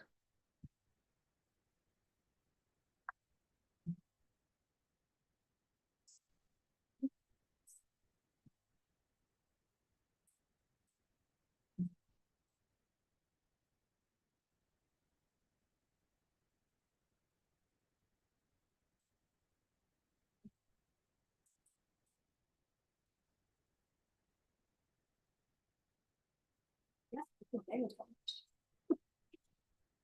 don't think they have a return objection. We'll figure something out. Yes, I'm ready on Portillo. all right. Portillo?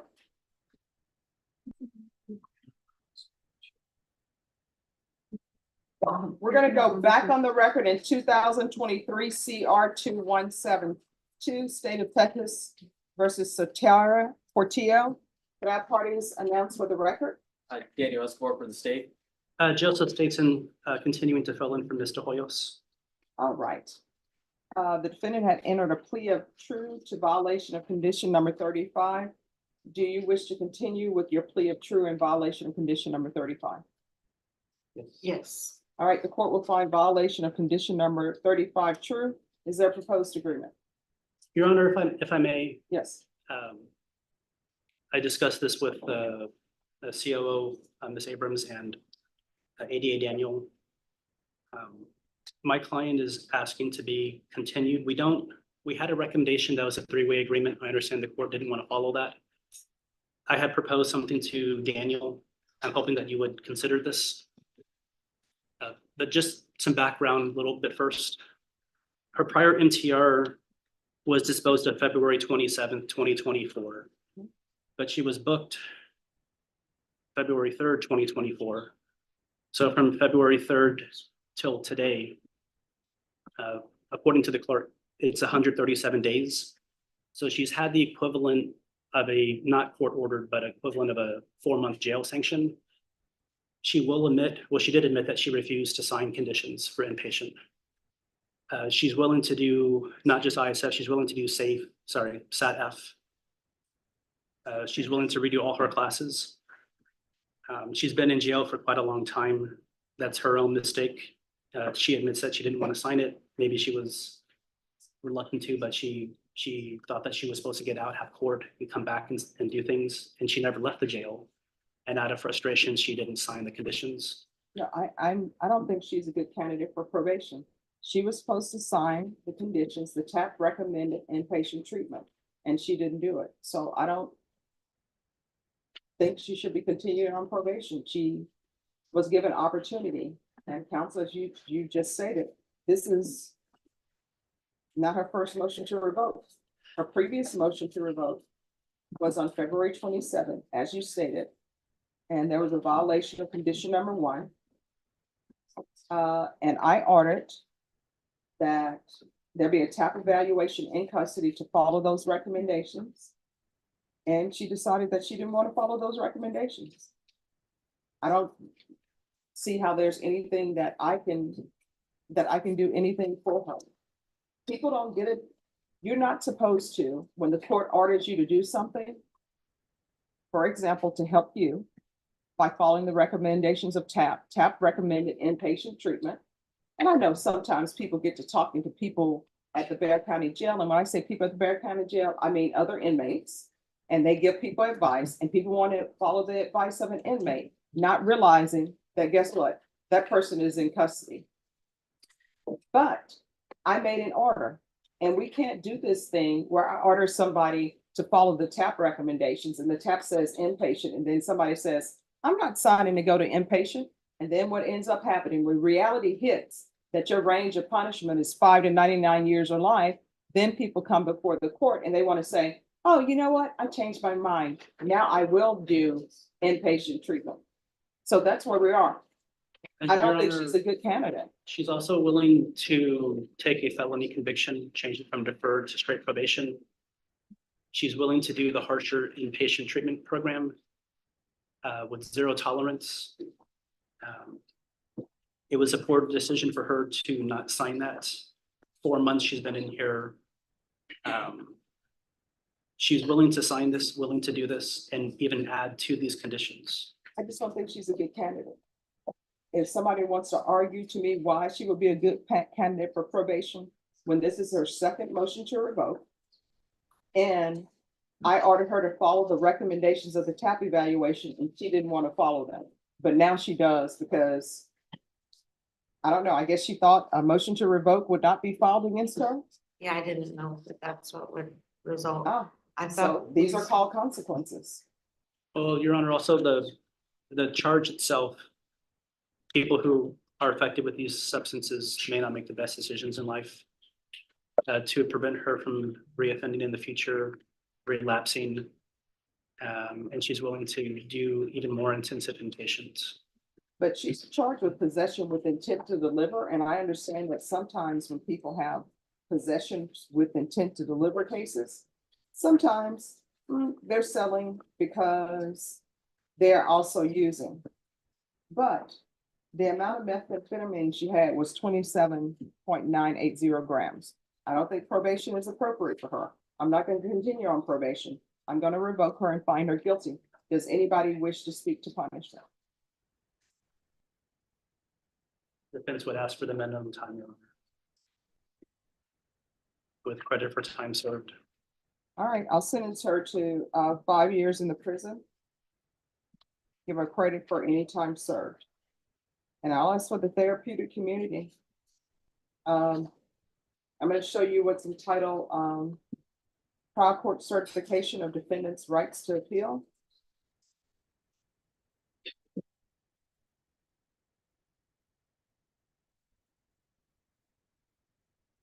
Did you review that with your attorney? Did you understand it and did you sign it? Yes. But you do have a limited right to appeal. That right to appeal is as it relates to the allegations in the motion, not the fact that you are on deferred adjudication. Do you understand? Yes, please. All right. Because this is a felony conviction, you're not allowed to own or possess any weapons or ammunition. If you have a question over what a weapon or ammunition is, you'll need to speak to an attorney. Do you understand? Yes. All right, good luck to you. Thank you. Have a seat, ma'am. All right, can I see the attorneys on Oscar Martinez in the hall, please? Yes, ma'am. And everyone, please continue to confer in the hall. Yes.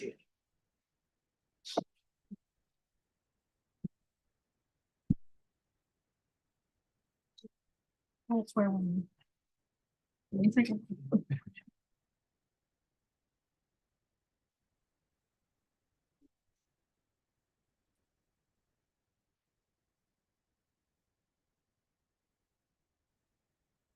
Matthew,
Waverly Whitlock.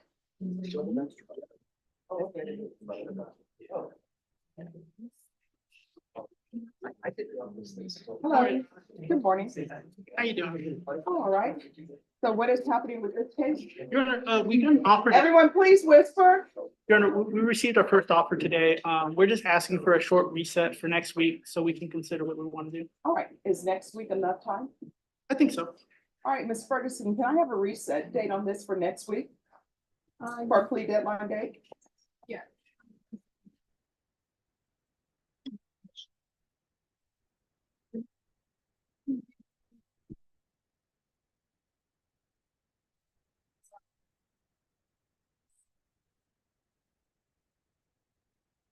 I can do Tuesday, the 25th. All right, so we'll come back on June 25th.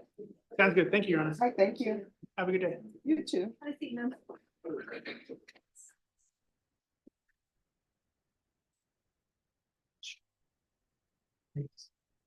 Oh, sorry.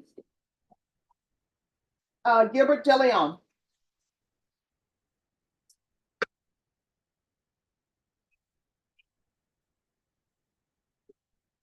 Morning, Judge. Good morning. No, you have it right. Yes. Hello. Hello. All right, Mr. DeLeon, Yes, ma'am. the state has filed a motion to dismiss in your case. So whatever brought you here, remember, this could have gone a different route, you understand? Yes, So ma'am. if there are changes you need to make in your life, then make sure you make those changes, all right? Yes, ma'am. All right, thank you for addressing appropriately for court. Thank you. You will be excused. Thank you, Your Honor. You're welcome. Appreciate it. All right. Wesley Mulkey.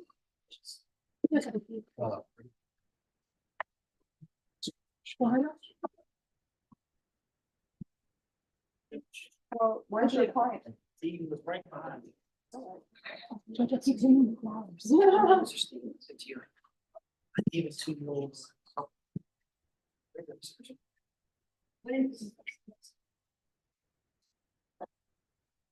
All right. Are y'all proceeding on the motion to revoke? We are, Judge. I'll wait to the blue arrow. All right, the court is calling 2016 CR 0791 State of Texas versus Wesley Darnell Mulkey. Could I have parties announced for the record for the state? Jason Garahan, Your Honor. David Andre Woodard for Mr. Mulkey. Are you Mr. Mulkey? Yes, ma'am. Did you review the document entitled Motion to Revoke Community Supervision with your attorney? Did you understand it? Yes, ma'am. Are you the same Wesley Darnell Mulkey who was placed on community supervision in 2016 CR 0791 for the offense of possession of a controlled substance, penalty group 1 gram to 4 grams on October 17th, 2016 for a term of 5 years and extended for a total of 3 years? Yes, ma'am. State? Yes, Your Honor. Violated condition number 1 on or about the 17th day of March 2024. In Bear County, Texas, the defendant Wesley Darnell Mulkey committed the offense of driving while licensed invalid in violation of condition number 1. How do you put to that, true or not true? We'll waive the remaining violated conditions. Any objections to the waiver? No, Your Honor. Did you understand by pleading true to violation of condition number 1, court could find it true, grant the motion, find you guilty, and sentence you up to 8 years in prison? Yes, ma'am. Knowing that, do you still wish to plead true to violation of condition number 1? Yes, ma'am. Court is going to find violation of condition number 1 true. Is there a proposed agreement? There is, Your Honor. It's to grant the motion to the revoke and sentence him to 2 years in TDC, Your Honor. All right. That's our agreement, Judge. We're just asking the court to follow it. All right. The court is going to find you guilty. The court is going to sentence you to 3 years in the prison. The court will give you credit for any time served, and the court is going to ask for the therapeutic community. Are there any other credit he would receive? He wouldn't, Judge, but I believe the agreement was for 2 years. I know the court does not have to follow the agreement. But we would just ask the court to follow the recommendation of 2 years if possible. But there's no other time he would be getting. Judge, He did successfully complete SATIF. There was 2 timeframes, one for 119 days and one for 42 days. All right, the court will give him credit for any inpatient treatment that was successfully completed. All right, did you review the document entitled Trial Court Certification of Defendants' Rights to Appeal with your attorney? Did you understand it? Yes, no. Because this is a felony conviction, you're not allowed to own or possess any weapons or ammunition. Because this was not a plea bargain agreement, you do have a limited right to appeal, and that right to appeal is as it relates in the as it relates to the allegations in the motion. All right, we can go off the record. Mr. Mulkey, I see that this motion to revoke wasn't signed by the court. It was signed by Judge Flynn, which means that you were in felony drug court. You're gonna have to do better. Otherwise, the last time you use may be the last time you use. You understand? All right, good luck to you, okay? Thanks, Judge. Talk to you. Actually, I think I don't know. County Court 2. Who's here on Freddie Guardo? I am good. Ready or not?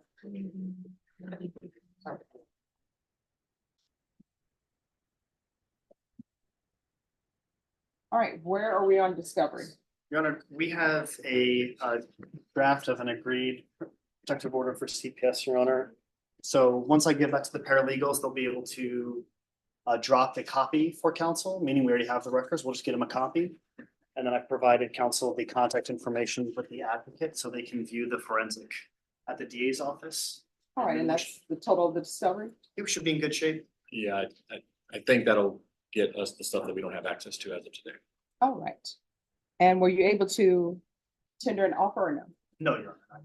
All right, so Ms. Ferguson, recall this in 30 days. Within 30 days, state you need to be prepared to tender an offer, and then it's going to be a quick turnaround for a plea deadline date.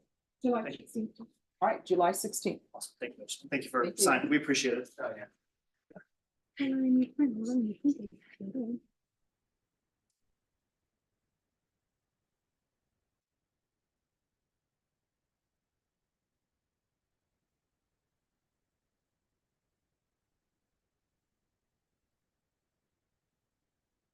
All right, who's here on Corian Valant? Court is calling 2024 CR 3101A, State of Texas versus Corian Valant. Could I have parties announced for the record for the state? Jason Garrett, Your Honor. Defense. Scott McCrum for Ms. Valent. And are you Ms. Valant? Yes, How do you pronounce your last name? it's Valent. Valent. Yeah, the first We're name. all Sorry, wrong. Judge. The whole name though. All right, and how do you pronounce your first name? Green. Kareem. Yes. Doubly wrong. Kareem Valent. Yes. Okay. Counsel, have you received all the discovery in this case, and did you review it with your client? Yes, Your Honor. Court will find that the state is in compliance with discovery. Are there any applications in this case? No, Your Honor. Ms. Valent, did you review the document entitled True Bill of Indictment with your attorney? Did you understand it? Yes, ma'am. Counsel, do you waive the reading of the indictment? We do. State, are you proceeding on the indictment as presented? No, Your Honor, we're waiving the habitual and proceeding actually on the reduced charge of robbery. Any objections? No objection. Did you review the document entitled Court Admonishments and Defendants Waivers and Affidavit of Admonitions with your attorney? Did you understand it? Did you sign it in all the appropriate places? Yes, ma'am. Did you understand the state is proceeding on the lesser included offense of robbery? The range of punishment is anywhere from 2 to 20 years in prison and up to $10,000 fine. Did you understand? Yes, ma'am. If you have a plea with the state, the court does not have to follow your plea. If for any reason the court does not follow your plea and gives you more than you bargained for, the fact that you entered a plea will not be used against you, and you will be allowed to withdraw your plea. Do you understand? Yes, ma'am.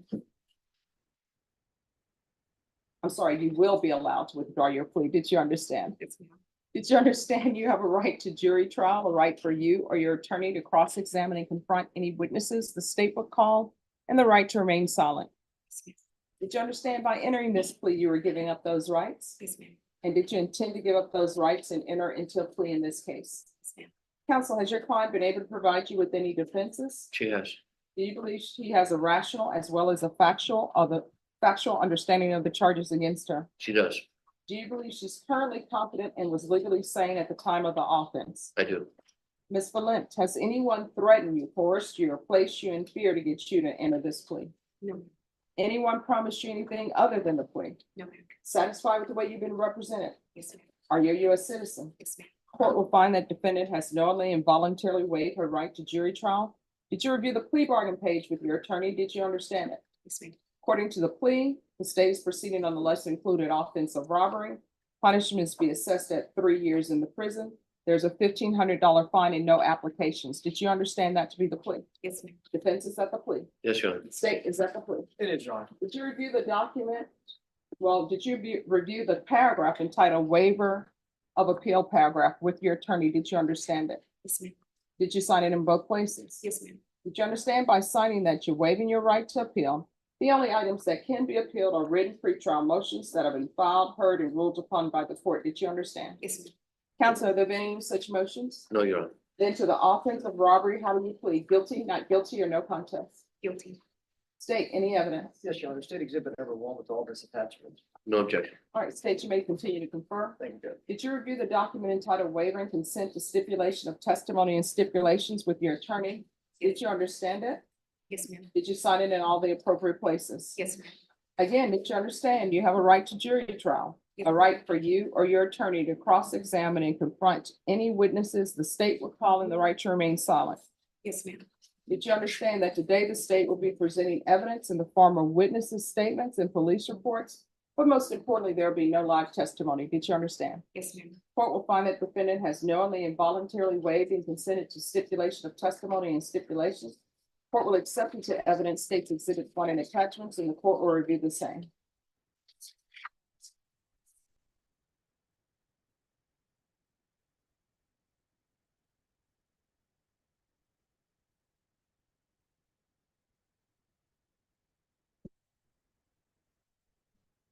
All right, after reviewing states exhibits 1 and attachments, the court will find there is sufficient evidence to find you guilty. The court will find you guilty. Are you proceeding with sentencing? Yes, please. Anything you wish to say on behalf of your client? No, Your Honor.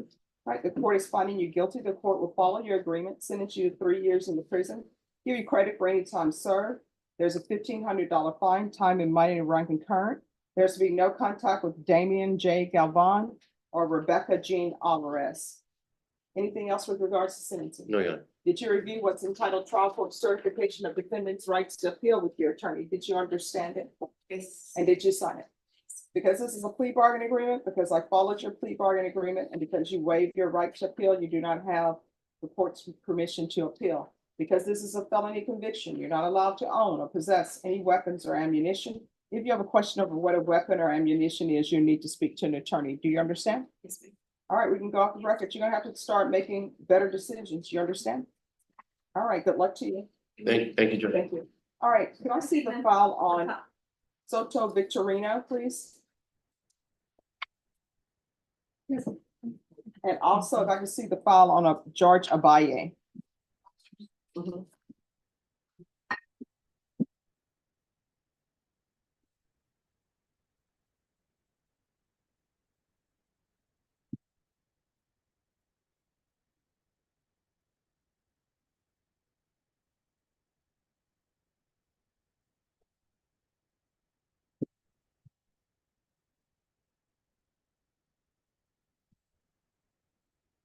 All right, Norma, on Victor Santorino, is that attorney still on vacation? No, he's actually picking a jury in impact court, Judge.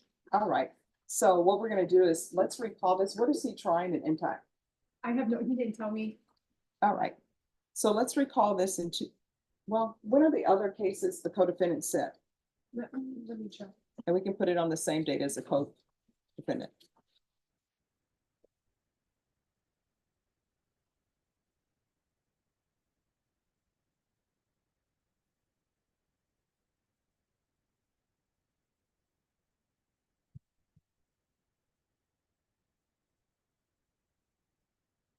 And everyone, as soon as lunch arrives for the jurors, that's when we're gonna take our recess.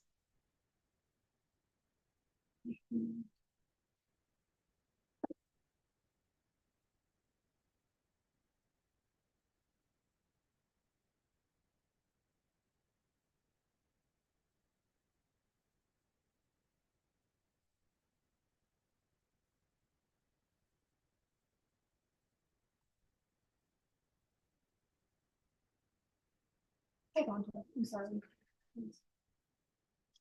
110 Camacho. Wait.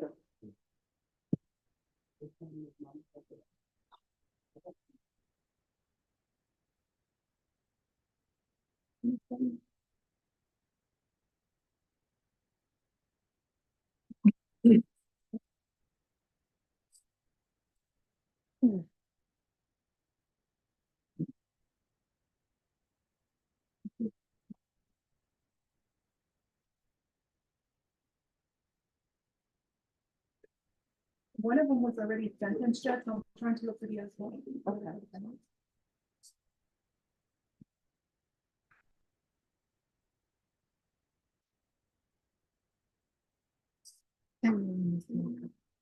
Are you sure one was already sentenced? Yes, it looks like two of them are. No, because this is the one where we're waiting for the transcripts of the records. The other two are Raphael Leo's client Yes, that one. and also, what is her name? Raphael's client is the sentence. No, that system is incorrect. Okay. Which one?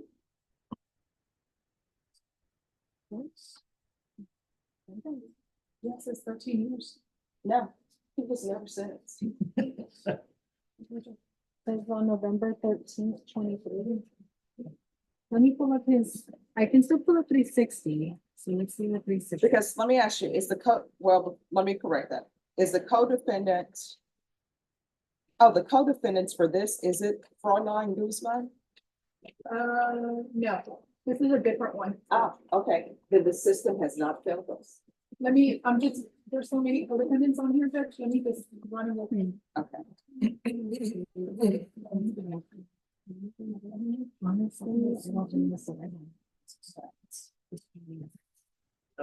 Yes. I have to go back. Now I should. You are.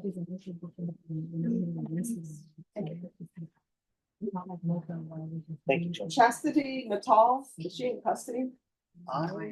Chastity Natal? I don't know. But it's gonna be a lot. I can tell you that, it's gonna be a lot. Let's see the following Chastity's call. Yes, ma'am. Judge, all of them, all the other co-defendants, he's the only one that's pending. Okay. All right, then what we'll do is we'll give it a 2-week reset since he's in jury trial.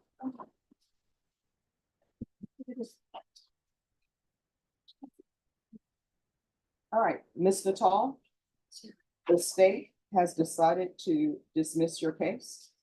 So here's the thing, whatever brought you here, make sure it doesn't happen again or it doesn't bring you back, you understand? Because the reason for the dismissal that they're giving is a witness is missing. You understand? All right, good luck to you.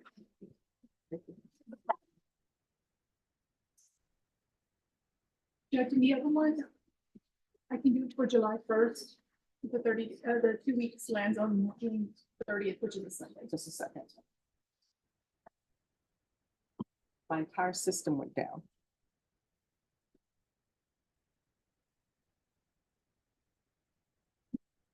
And what date are you saying? I said July 1st, because the 2 weeks lands exactly on June 30th. Okay.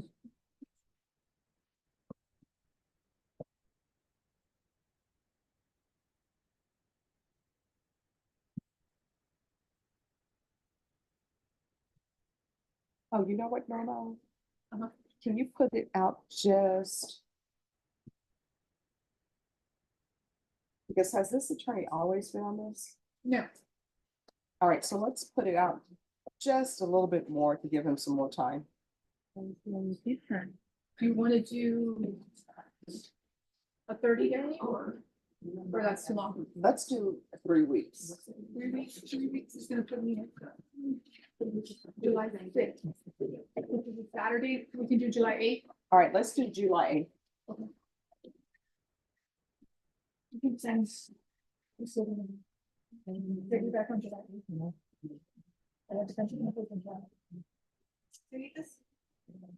All right, State Soto Victorino is being reset for July 8th. Defense counsel is in jury trial. 8 de julio.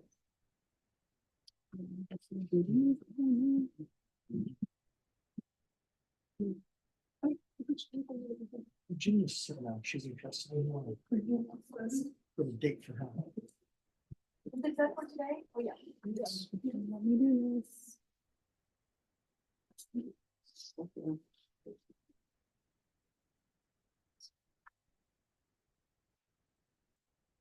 Yeah.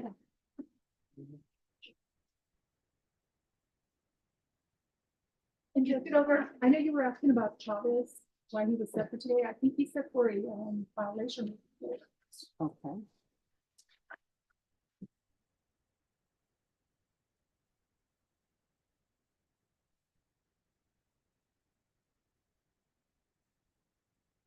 All right, and his attorney is in trial. So on that one, Norma, let's recall that for next week. Since his attorney is in jury trial. I can do June 27th. All right. Could I see the file on Sergio Chavez, please?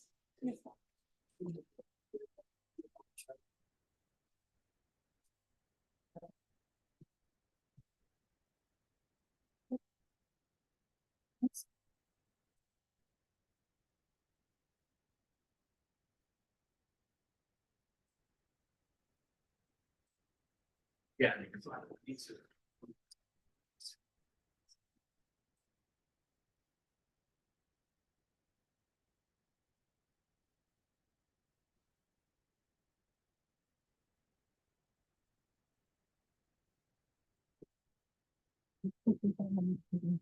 Virginia Serna? Present, Your Honor. Yes. All right, Norma, on this one, they need a jury trial date. Okay. So are you looking at my calendar? I got my calendar, you tell me. And is this criminal trial division? It would be criminal trial division, yes. Hi, Ms. Boyd. Hello. How are you doing? All right, how are you doing? I'm doing good, thank you. I'm great. We're gonna try to get you a jury trial as quickly as possible. Yes, ma'am. Thank you, Judge. You're welcome. Your attorney is currently in a trial. so- Yes. Judge, earliest I can do it is August 6th. Oh, no. All right, August 6th, that's the earliest. And let me just tell you the reason why. I'm only one person, and there are other cases that are older than yours, so they go first. But if something were to come up and we were able to get to you sooner than that, then we most definitely would try to do that. August 6th? Yes. And Judge, I'll check back in with the court and see how your schedule's looking for CTV trials. You know, it's early 2-3 weeks, so I'll check back with y'all. Okay, thank This you. way she knows, you know. If we can squeeze you in, the court may grant us that, so.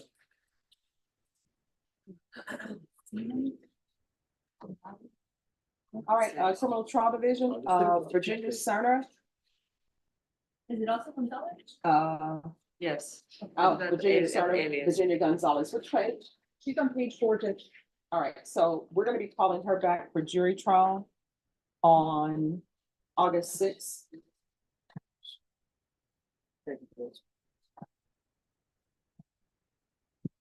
Thank you, Judge. You're welcome. Thank you, Ms. Boyd. You're welcome. And who is here on? Oh, Michael, you also have Anita Herrera. Yes, Judge.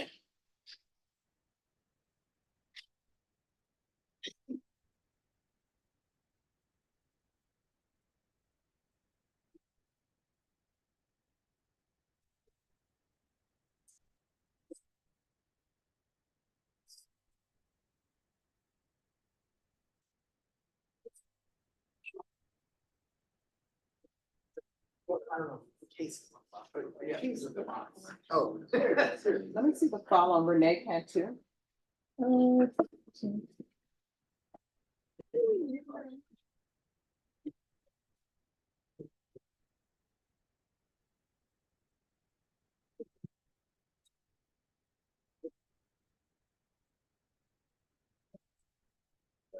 right, thank you.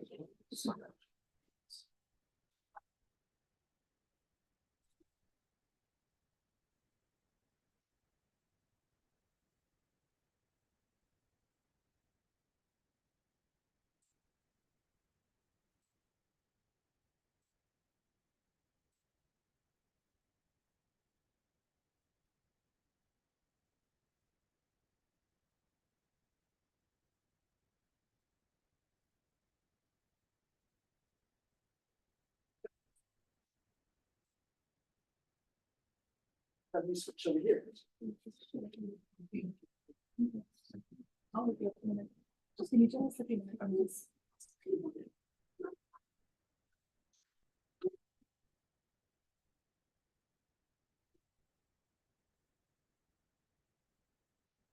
All right, Mr. Cantu, come forward.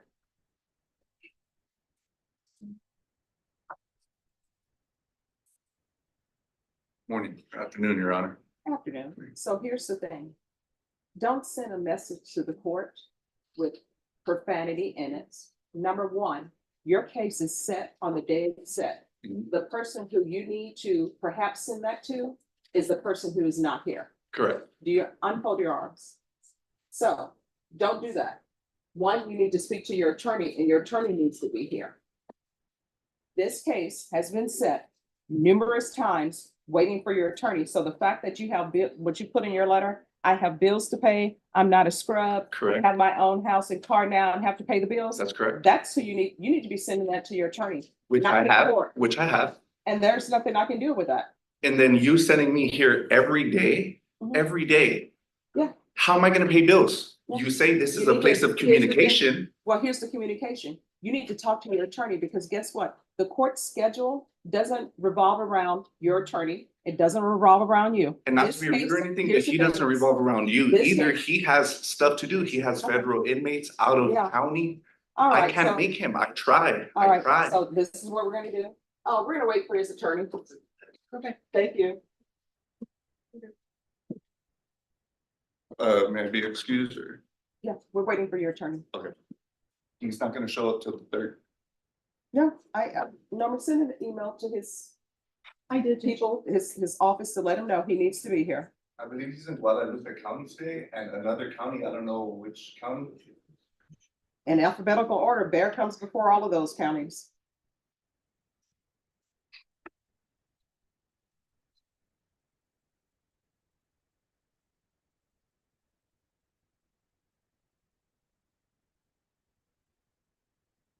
Your Honor, may I approach briefly? Yes.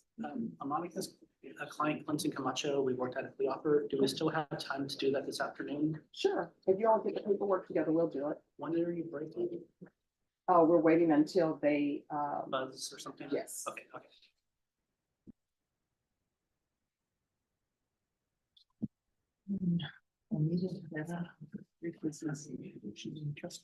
Yes. We're not gonna come from the agreement.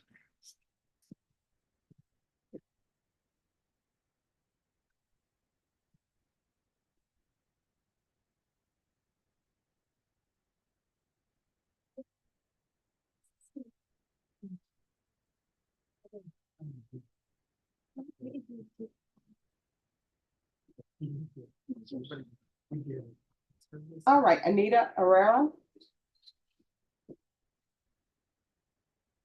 He's coming, Your Honor. Sure. So Judge, to give the court an update, we have a plea offer on the table. We're not gonna be able to come to an agreement today. We will set it for whatever the court wants to set it for. All right, how long do y'all expect this jury trial to last? Judge, I believe there's 3 separate instances, so it'd be separate cases. Okay. And I can't remember off the top of my head, but I'd imagine 3 days, Your Honor. That's about right, Judge. Ms. Ferguson, can I have a jury trial date on Anita Herrera? Yes. ma'am.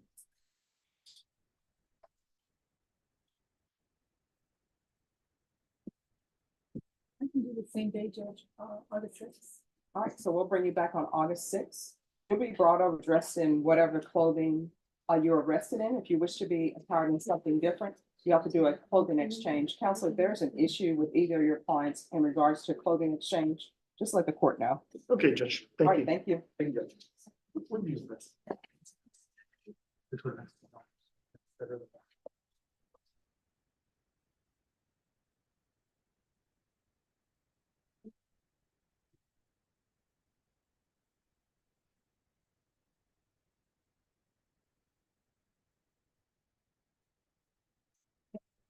Yeah.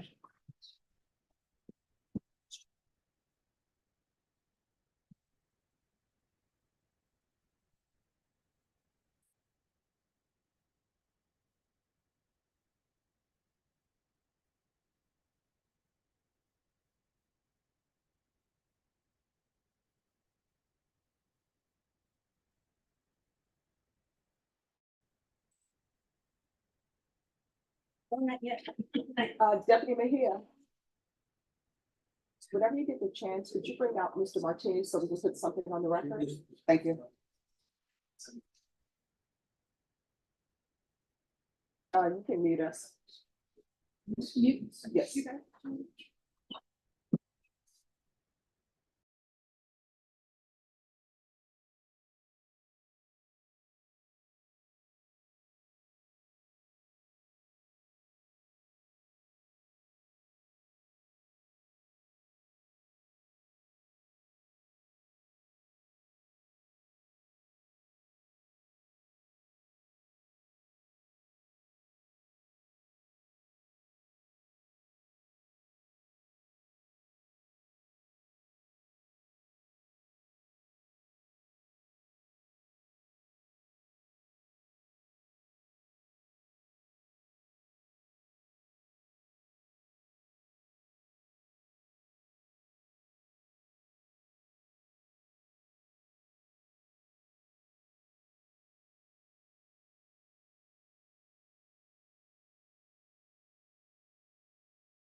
Bowie?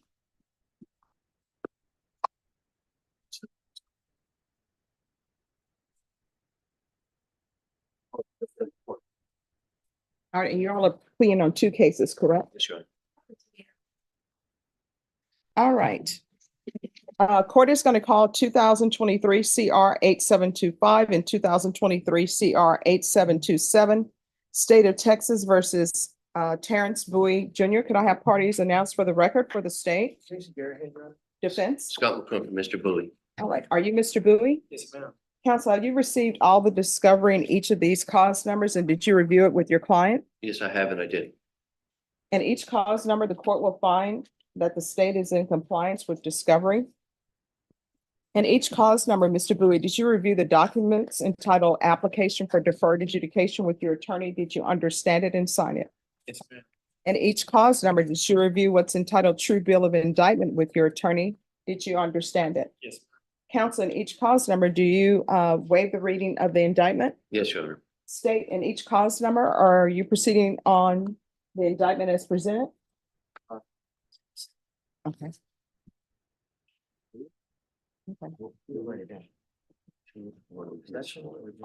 And the cause number ending in 8727, it appears that you're proceeding on the lesser included offense of possession of a controlled substance, penalty group 1 gram to 4 grams. Is that correct? That is correct, Your Honor. And in the cause number ending in 25, it appears that you're proceeding on count 2. Is that correct? Yes, Your Honor. Yes. All right. And counsel, the court knows that you're not the party who put the plea paperwork together.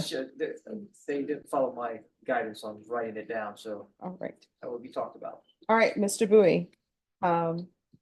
I'm sorry, counsel, do you have any objections to the state proceeding on the lesser included offense and waiving counts in each of the indictments? No objection. All right. Mr. Bowie, did you review the documents entitled Court Admonishments and Defendants Waivers and Affidavit of Admonitions in each of the cause numbers? With your attorney, did you understand it? Did you sign it in all the appropriate places? Yes, ma'am. And the cause number ending in 27, the state is proceeding on the lesser included offense of possession of a controlled substance, penalty group 1 gram to 4 grams. That's a 3rd-degree felony.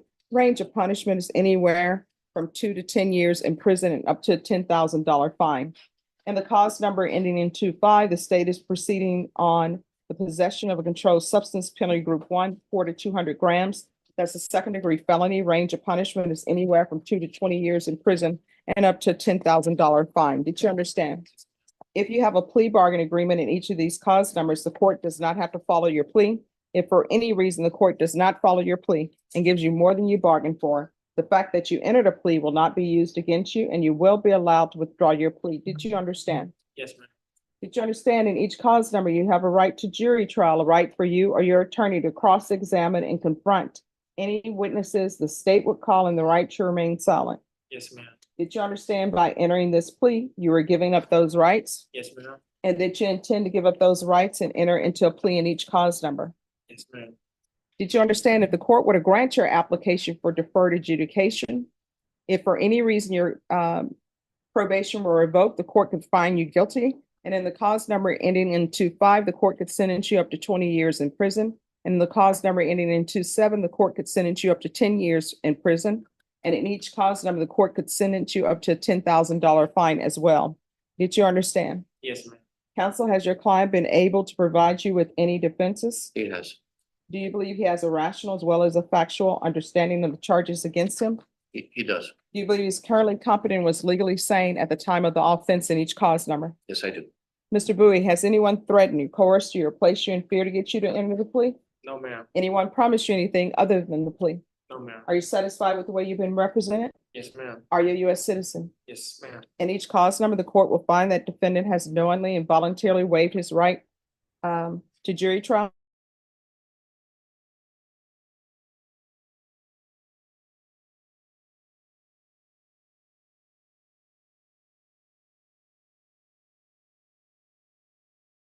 Silent on your applications. The cases will run concurrent and they'll take in consideration 2023 CR 8726